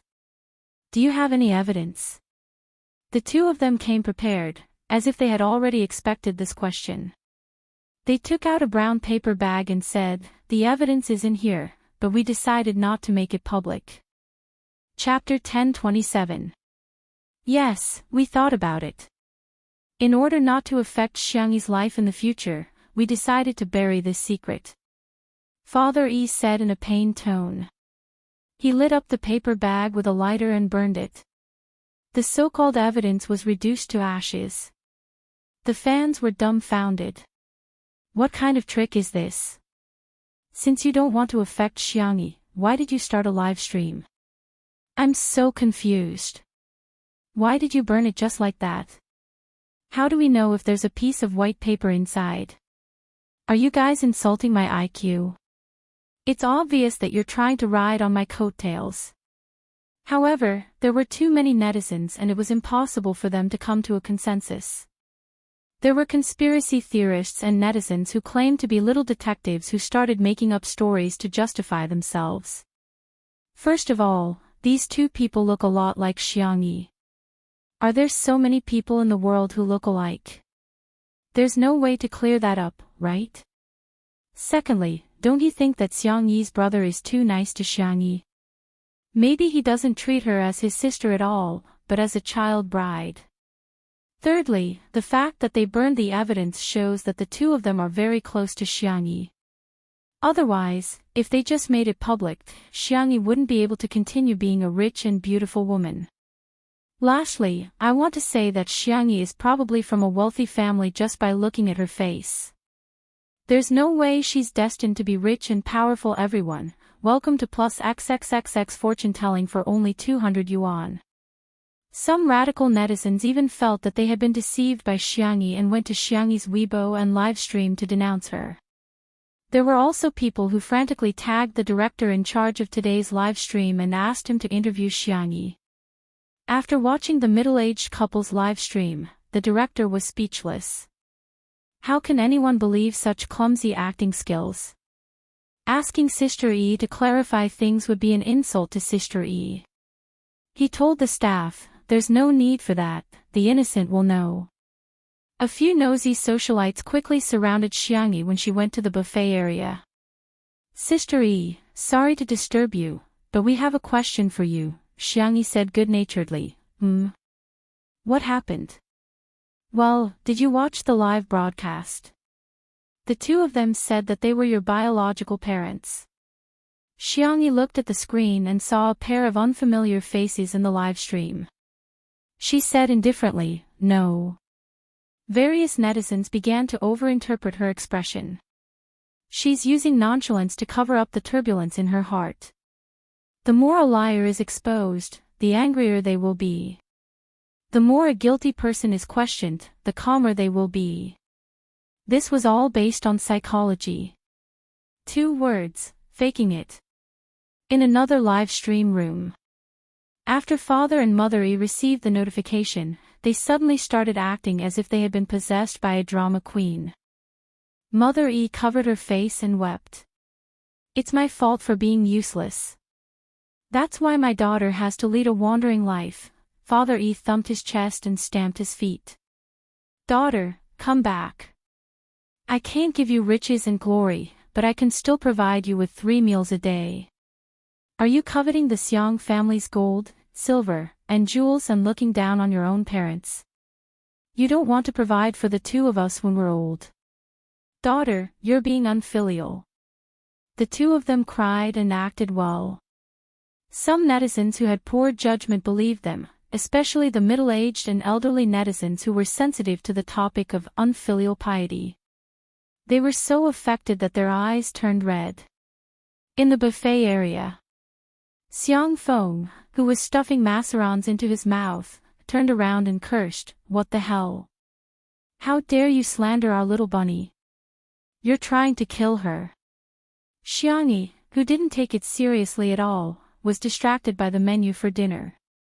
Shrimp. It tastes better with steamed eggs. The socialites were dumbfounded. Chapter 1028. Xiang Feng was stunned for a moment and was led astray by Xiangyi's train of thought. Actually, pig's heart tastes good too.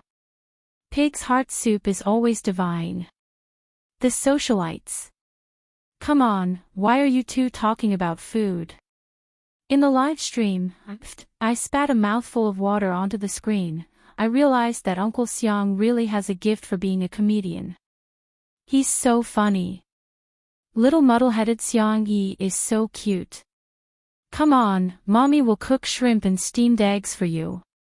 One of the socialites deliberated over her words and said carefully, "Sister E, are these two trying to gain popularity?" Someone else said, "Ah, the innocent knows they're innocent. Why bother arguing with such people? People these days are really shameless for the sake of traffic and popularity." Xiangyi nodded slightly. "Thank you for the reminder. I'll deal with it as soon as possible." At this moment, the two people who were live streaming were crying even harder. Mother E said, "Oh God, how did I give birth to such a heartless daughter? You've enjoyed all the glory, wealth, success, and fame, but you don't even acknowledge your biological parents." Father E patted her on the shoulder. "It's okay, we'll just pretend that we never had this daughter." The rational netizens felt that there were many loopholes and suggested that the two of them produce evidence. Their eyes flickered, revealing a trace of guilt. They weren't Xiangyi's biological parents. They were just two extras hired by the marketing department of Defy Livestream. The reason why they spared no effort in acting was that Defy Livestream had promised them a house and 100,000 yuan in cash as long as they put on such a show. In just a short while, the number of downloads of the Defy Livestream app soared and successfully took away the traffic of Xingchen Livestream. Seeing the two of them stammering and not saying anything for a long time, more and more netizens became suspicious. "I keep feeling that there's something fishy, there's no evidence," and they even burned the so-called evidence. Whoever believes them is an idiot. Even if they're her biological parents, the disgusting ones aren't sistery, but this couple.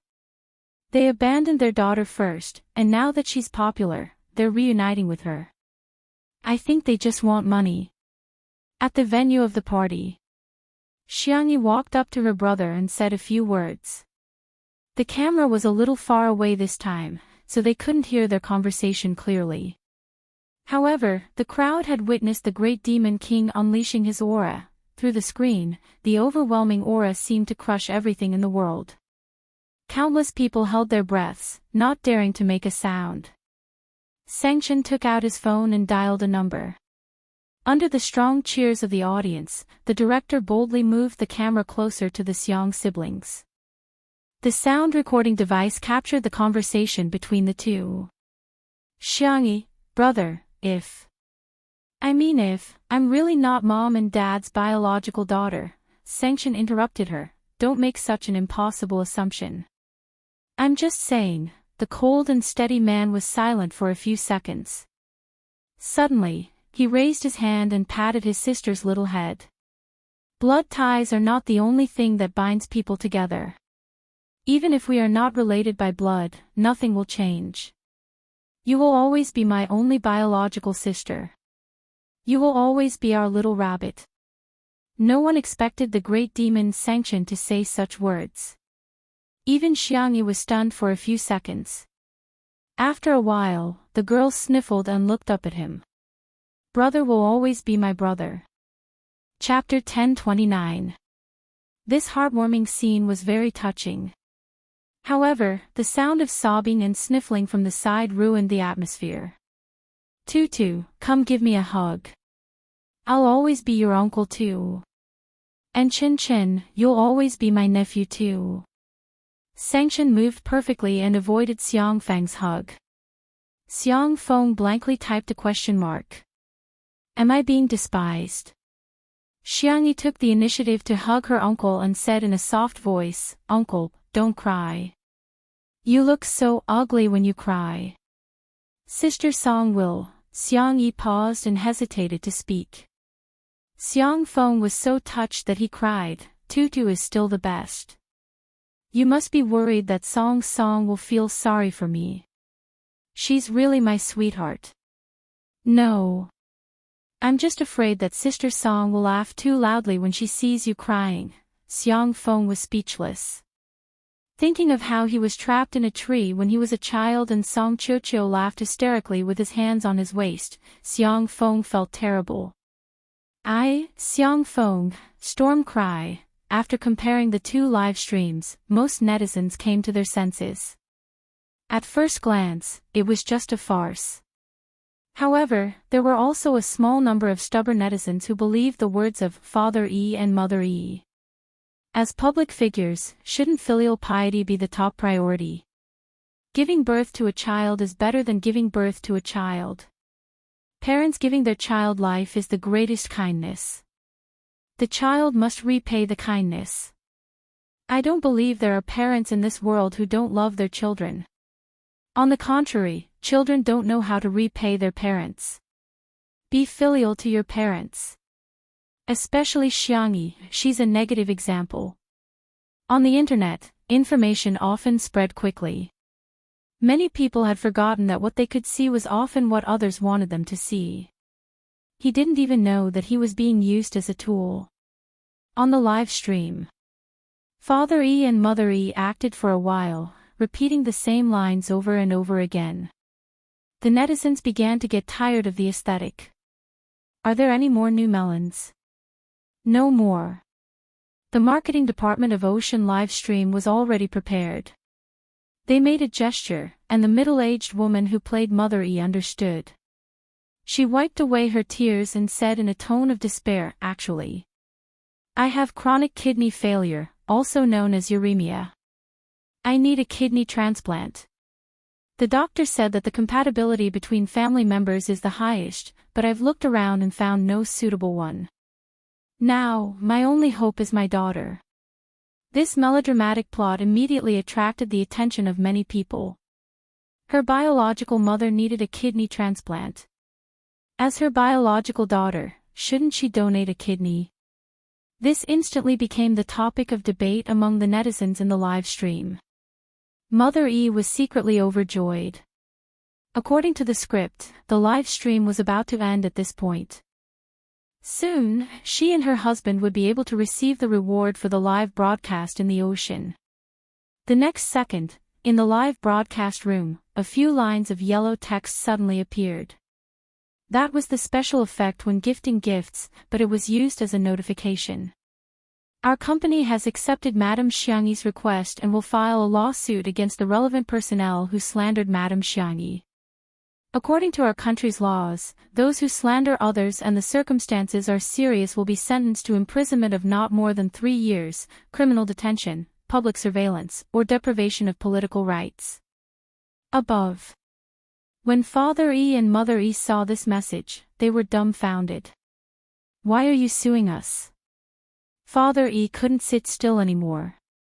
He stood up abruptly and said, the contract didn't say anything about this. The staff wanted to stop them, but it was too late. Mother E immediately threw a tantrum. Then we're not acting anymore. Is there anyone like you? There's no justice in this. Chapter 1030. Whoosh, the staff of Ocean Livestream hurriedly cut off the livestream. The livestream went dark, but the netizens' comments exploded. Acting. Contract. Who did they sign the contract with? Is it Ocean Livestream? Hey, I originally thought this drama was boring, but now I'm not sleepy anymore. A senior executive of Ocean Livestream called and yelled, who turned off the livestream? I'm asking who turned off the livestream. What's the difference between this and a guilty conscience? The staff member said weakly, then we're thieves. The senior executive was speechless. Hurry up and get out of here. Ocean Livestream's original plan was to hire the 2 extras to act, and after attracting popularity and downloads, they would get rid of them, claiming that everything was directed by the 2 of them and had nothing to do with Ocean Livestream. As for the house and money that they had promised, of course, they couldn't fulfill that promise. However, they never expected that the lawyer would come directly to the live stream to inform them of the news. What was even more unexpected was that the 2 actors had betrayed them and betrayed them. Ocean Livestream fell into chaos, and the major departments hurriedly held meetings to discuss how to deal with public relations. Unfortunately, their public relations were far slower than the speed of the netizens' gossiping. At this moment, public opinion actually backfired. I'm laughing my head off. This should be the funniest scene in the industry. Ocean Livestream, don't show your face. It's already been uninstalled. There are thousands of live stream apps. If one doesn't work, let's switch to a smile. I'm so angry. The elders at home believed it and even wiped their tears, but it turned out to be a scam. I'll never use any of Ocean Livestream's products again. The netizens' anger towards the 2 scammers and Ocean Livestream all turned into pity and love for Xiangyi. Everyone flocked to the live stream of the party. Some sent gifts, some left messages to comfort her, and most silently supported her with their actions. Those who didn't have the Xingqian live stream app went to download one. Hence, something happened that made Ocean live stream vomit blood. The number of downloads they had attracted was less than the number of downloads after the incident. On the other hand, the number of downloads of Xingqian live stream skyrocketed, leaving Ocean live stream in the dust. The technical department of Xingqian live stream even posted an emoji on Weibo, salted fish winning. Their hatred had been raised to the max. It also attracted a lot of praise from the netizens. Coincidentally, it was time for a group photo at the party. Xiang Wan had never participated in any photo shoots, and Xiang Yi was nowhere to be found. The socialites were fighting for the center position, and they were all fighting each other. This kind of large-scale palace scheming scene, the audience watched with relish. However, the fans were worried. Where did Sister Yi go? Xiang family cemetery. The breeze blew the daisies on the ground, and the tea in the celadone cup rippled. Xiang Yi had changed into casual clothes, a white sweater and black jeans, simple and clean. She poured her parents' favorite tea on the empty space in front of the grave. The surroundings were very quiet. Other than the occasional chirping of birds, there was no other sound. The girl's slender, white, and soft fingers brushed past the black and white photo on the tombstone. Dad, Mom, are you guys doing well in the sky? Xiang Yi clearly knew that there was no such thing as a soul in the world she lived in. However, he stubbornly believed that people would become stars after they died. I miss you guys, a little. The girl's soft voice dissipated in the wind. Don't worry, it's only a little. Chapter 1031. The wind gently caressed the leaves, making a rustling sound as if it was responding gently. Xiang Yi rubbed her sore eyes. The corners of her eyes were red, but she didn't shed a single tear. She remembered that every time she cried when she was young, her parents would be sad. Suddenly, a warm hand appeared on the top of her head, gently and slowly rubbing her hair. Xiang Yi looked up and met her second brother, Xiang Li's gaze. Brother, yes, I'm here. Xiang Li bent his knees and squatted down, keeping his distance from Xiang Yi. His amber eyes were reflected behind his thin glasses. Do you want to cry? Those eyes were usually filled with data and formulas, but now there was only a gentle glow. When her brother came, Xiang Yi felt her nose sting even more, but she still shook her head. Although I really want to, I can stop crying. Xiang Li was speechless for a moment. After a moment, he sighed helplessly. Our Tutu is a sensible child. But Mom and Dad will probably support Tutu's occasional willfulness. For example, you can be like Auntie, rolling your eyes when you meet someone you don't like. You can also be like little uncle, crying when you want to and laughing when you want to. Xiang Yi, oh. The little girl blinked, her eyes filled with tears. Xiang Li thought for a moment and simply sat down beside her. He pointed at himself. Who am I? Xiang Yi, you're my brother. Then who are you? I'm your sister, not entirely. Xiang Li corrected her. You're my sister, Mom and Dad's daughter, but you're also Xiang Yi. Mom, Dad, and I all hope that you can live happily and live for your own happiness, okay? He also poured a cup of hot tea in the open space and whispered, if you want to cry, you can always lean on my shoulder. Xiang Yi nodded. Her eyelashes trembled and stained with water. Not far away, a familiar voice suddenly sounded. Sister, where? Where? Why don't I see you? Ha, are you a blind monk? What kind of look is that? The bickering sounds came from Xiang Yu and Xiang Qi. Looking in the direction of the sound, the two of them were like small tails following behind a tall figure. Sanction. The three of them walked over in the blink of an eye. I knew you guys would be here. Why didn't you bring me along to see your parents? Xiang Qi muttered and squeezed his butt next to Xiang Yi. Xiang Yu was displeased. Third brother, look at how you're squeezing your sister. What do you know? Squeeze for warmth. Then I want to squeeze in too. The four of them huddled together. Then, they raised their heads and looked at Xiang Chen in unison.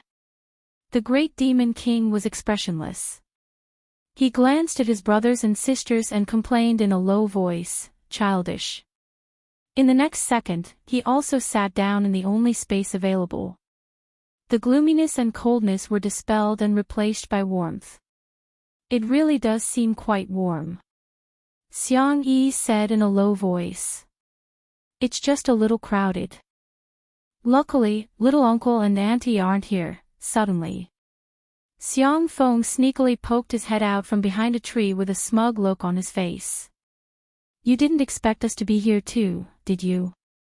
Xiang Wan, on the other hand, looked proud and arrogant. She crossed her arms and said, we didn't follow the little bunny here. Xiang Feng wanted to squeeze in, but Xiang Wan grabbed him by the collar. Please act like an elder. If I don't beat you up for an hour, you won't know that I'm skilled in both the pen and the sword, right? A second ago, she was scolding Xiang Feng. In the next second, Xiang Wan's tone changed into a spring breeze. Little Tutu, cry if you want. There are so many of us here, we'll all help you catch your tears.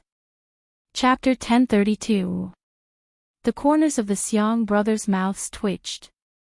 As soon as Auntie opened her mouth, it was as if she was an old couple.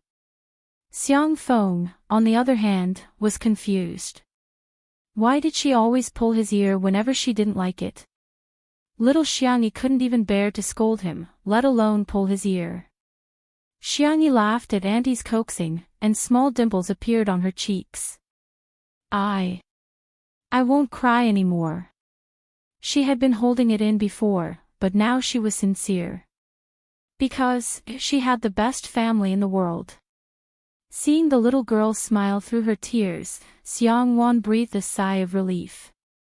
She was almost about to perform the traditional act of violently beating up Xiang Feng to coax the little rabbit. Since you're here, you guys talk to Mom and Dad. I'll take Feng Feng to the orchard in front to see if the dates are ripe. Xiang Feng instinctively trembled. Sis, why don't you go alone? I also have a lot to say to Big Brother and Big Sister. Xiang Wan shot him a glare, and Xiang Feng immediately changed his words. 1,000 words, but they don't need to be said. Accompanying Big Sister is the most important thing. The silhouettes of the siblings gradually disappeared into the distance. The Xiang siblings were silent for a while. Xiang Yu took off his cap, revealing his handsome face.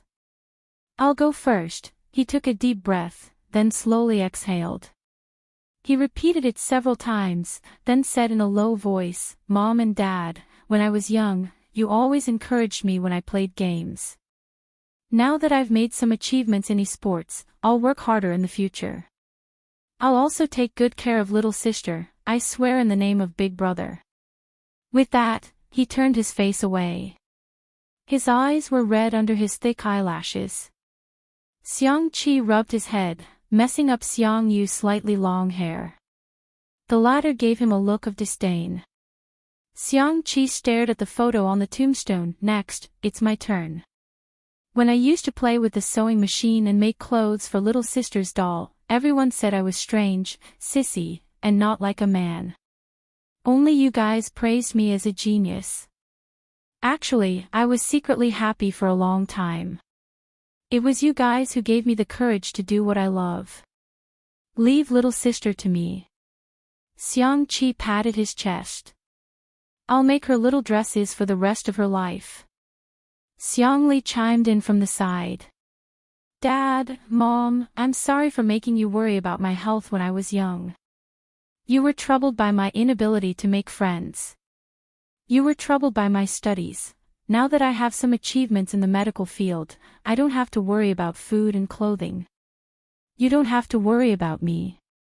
I am a firm atheist, but I still believe that you have turned into stars and are still protecting us. Hearing this, Xiangyi felt a lump in her throat.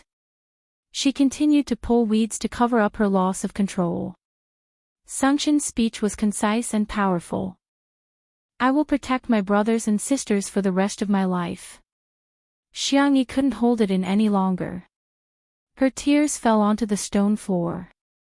Mom, Dad, I've encountered a lot of bad things in the past year. But I also met a very, very good person. I participated in a variety show, made new friends, and was lucky enough to have fans. Moreover, I also met someone I've liked for a long time. I'm glad that he likes me too. His name is Shi Sui. In the future, I will work hard to live a good life. I will also work hard to make Big Brother, Grandpa, Grandma, Little Uncle, and Auntie happy. Mom, Dad, you guys have to be happy in heaven too. I love you guys. The sun was warm, and the wind was gentle. The leaves and grass swayed with the wind, as if responding silently. Everything was very beautiful. Next introduction, the wedding. Chapter 1033. Sweetheart, let's go through the schedule. We'll do a magazine cover shoot with Shiringdi at 10 in the morning. After that, we'll do an interview for about half an hour. After that, we'll record a short video for the New Year event. In the van, Nan chattered on and on, clutching the schedule tightly. His palms were sweaty. The beautiful Xiangyi said helplessly, Nan, why are you more nervous than me? Nan pulled a long face. Boo-hoo, sweetheart, you were too careless in the past. This is the first time you've taken on so many jobs. Besides, Mr. C isn't here today. I'm a little scared to work alone. As a small manager with no work experience, managing a popular artist like Xiangyi was too stressful.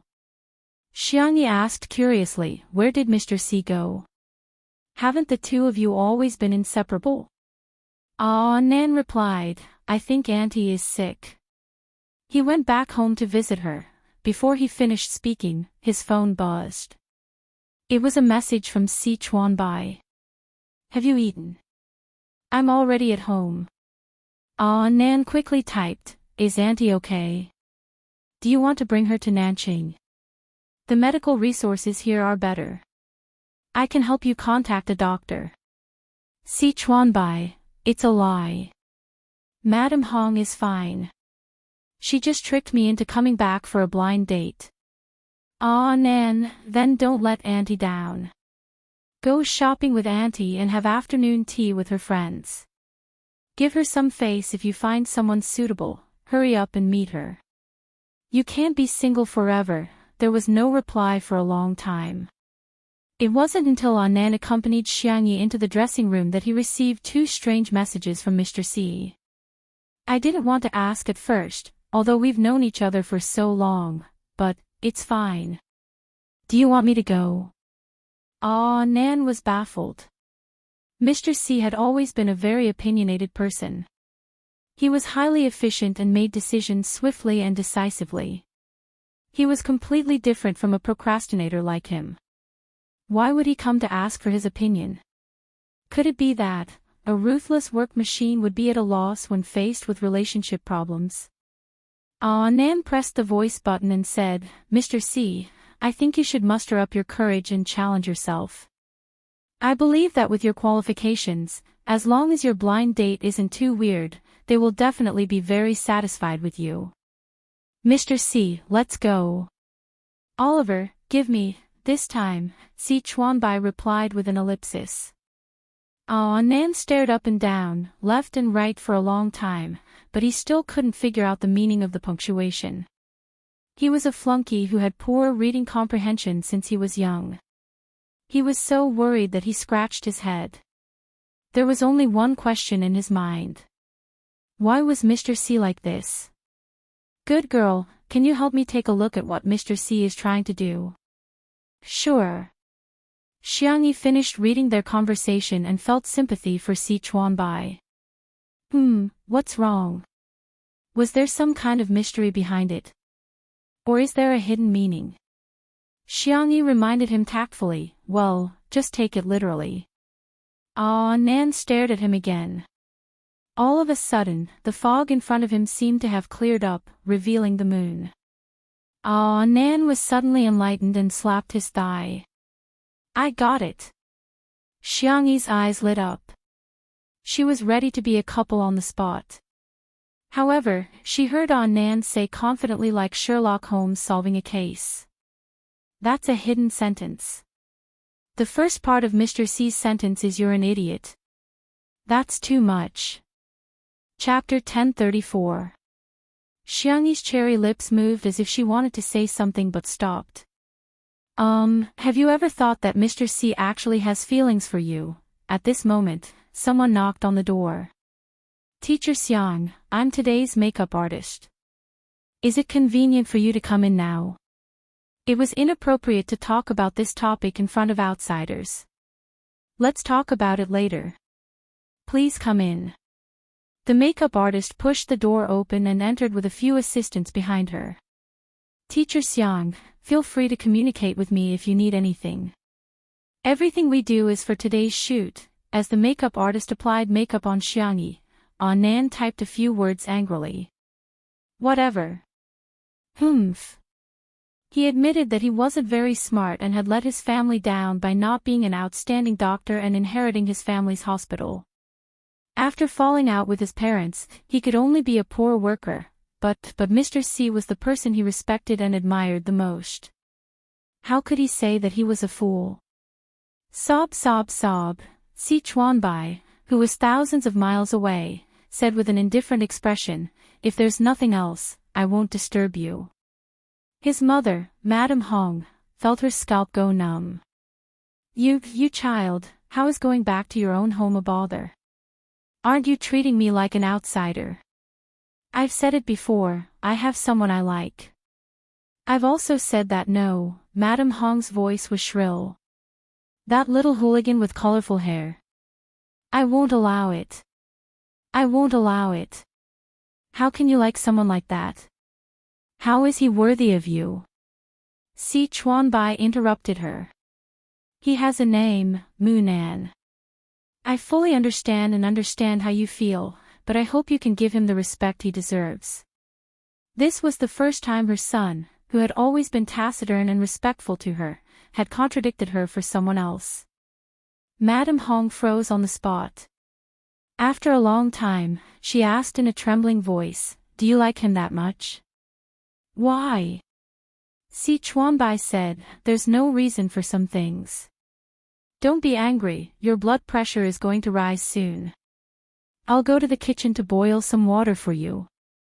There was a water dispenser at home. How could Madame Hong not understand that he was looking for an excuse to avoid her?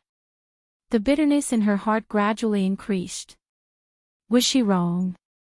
But she was doing it for her son's sake, in the kitchen. Si Chuanbai turned on the kettle and picked up his phone to send a few messages to Nan. When he saw Nan persuading him to go on a blind date, Si Chuanbai's heart felt like it was being cut by a knife. But when he saw the sentence, do whatever you want. Humph. Si Chuanbai's heart felt like 10,000 fireworks had exploded. This coquettish tone, this hint of jealousy, Si Chuanbai's mind instantly went from, does little colored feather like me, to, little Kai Mao likes me. Si Chuanbai edited the message and deleted it for a long time. He didn't know what to reply. Wouldn't being together be too bold this time? Would it be too subtle to reply with, I'll listen to you? After struggling for a long time, Si Chuanbai decided to consult the person with the most experience in love. He dialed Shi Sui's number. In the dressing room. The makeup artist put on Shi Sui was very light. She only touched up the shape of her eyebrows, applied lip balm, and deepened the contours and lines of her face with powder. The man's expression was lazy and his tone was casual. You mean, Nan confessed to you? Are you sure? Si Chuanbai said with certainty, I'm 100% sure. Do you think I should propose to him with a diamond ring or add his name to my property deed first? Shui said, I suggest you get a neurologist first. There's no charge for the following words in addition to the wedding. The ending of the important characters will also be explained. There might also be a post-marriage chapter and a cute baby chapter. It shouldn't be too long. I'll go and sort out the follow-up first. That's all for today. Good night, from the Fat on One. Chapter 1035. After hanging up the phone, Shui shook his head helplessly at his manager. His ability to imagine, it was such a pity that he didn't become a screenwriter. Buzz, his phone rang. The man lowered his eyes and saw the words, Little Bunny, on the screen. His peach blossom eyes beamed, making the legs of the makeup artist and several assistants go soft. He pressed the answer button, and Xiang Yi's warm and soft voice came from the Bluetooth headset. Is your makeup done? Soon. Shui chuckled. Is Nan with you? He went outside. Is Mr. C okay? Are you sad? Shui pondered for a moment and said, he probably even thought about how many tables to arrange for the wedding. I think he should be very happy. Xiang Yi was speechless. What? He's getting married. Xiang Yi said in disbelief. What's the difference between him and a scumbag? Now, Shui was the one with a question mark above his head. He comforted her in a low voice, don't worry, I'll look for you later. Shui was done with his makeup and hair. He had changed into a light beige sweater with blue jeans and a pair of classic white shoes. It was a clean and refreshing outfit. When he appeared in Xiang Yi's dressing room, the staff members kept looking at him. It was a pure biological instinct that made one want to take a few more glances at a beauty. However, Shui's gaze was fixed on Xiang Yi. The girl in front of the mirror was wearing a princess dress with puffy sleeves. Her hair was tied into a bun and there were a few strands of messy curly hair beside her ears. Her pure pomelo red was full of vitality and she looked very girly. Ah, Nan called out to everyone. Shui and Sister Yi have prepared tea and snacks for everyone. Let's take a break first. The staff members left tactfully. Shui walked to Xiang Yi. The tip of the girl's nose and chin were blushed, adding a touch of pitiful fragility. He suddenly wanted to bully his little bunny. He wanted to bully her until she cried. Very beautiful, Shui said in a low voice, suppressing an inexplicable impatience. Xiang Yi, you're pretty too. Shui chuckled. Tutu, why do I feel that you're being perfunctory? Alright, let's get down to business first. Xiang Yi hurriedly checked the information with him and realized that both Si Chuanbai and Nan had made a mistake. Why don't I talk to Nan? Xiang Yi suggested. Hint. If I were to hint at it, the effect might not be that good. It's better to let the two of them talk about it face to face. That's true. Then we should let nature take its course. After all, Mr. C is so powerful. Yes. Both of them had confidence in Si Chuanbai. As a top manager, it shouldn't be a problem for him to confess, right? The filming officially began. The style of the first set is romantic and sweet. We need Teacher Shi and Teacher Xiang to act out the feelings of a passionate couple. Oh, no, we'll just follow the way the two of you usually get along with each other. Just do it as you're comfortable. After the photographer stated his requirements, he was initially worried that the two of them wouldn't be able to achieve the feeling he wanted.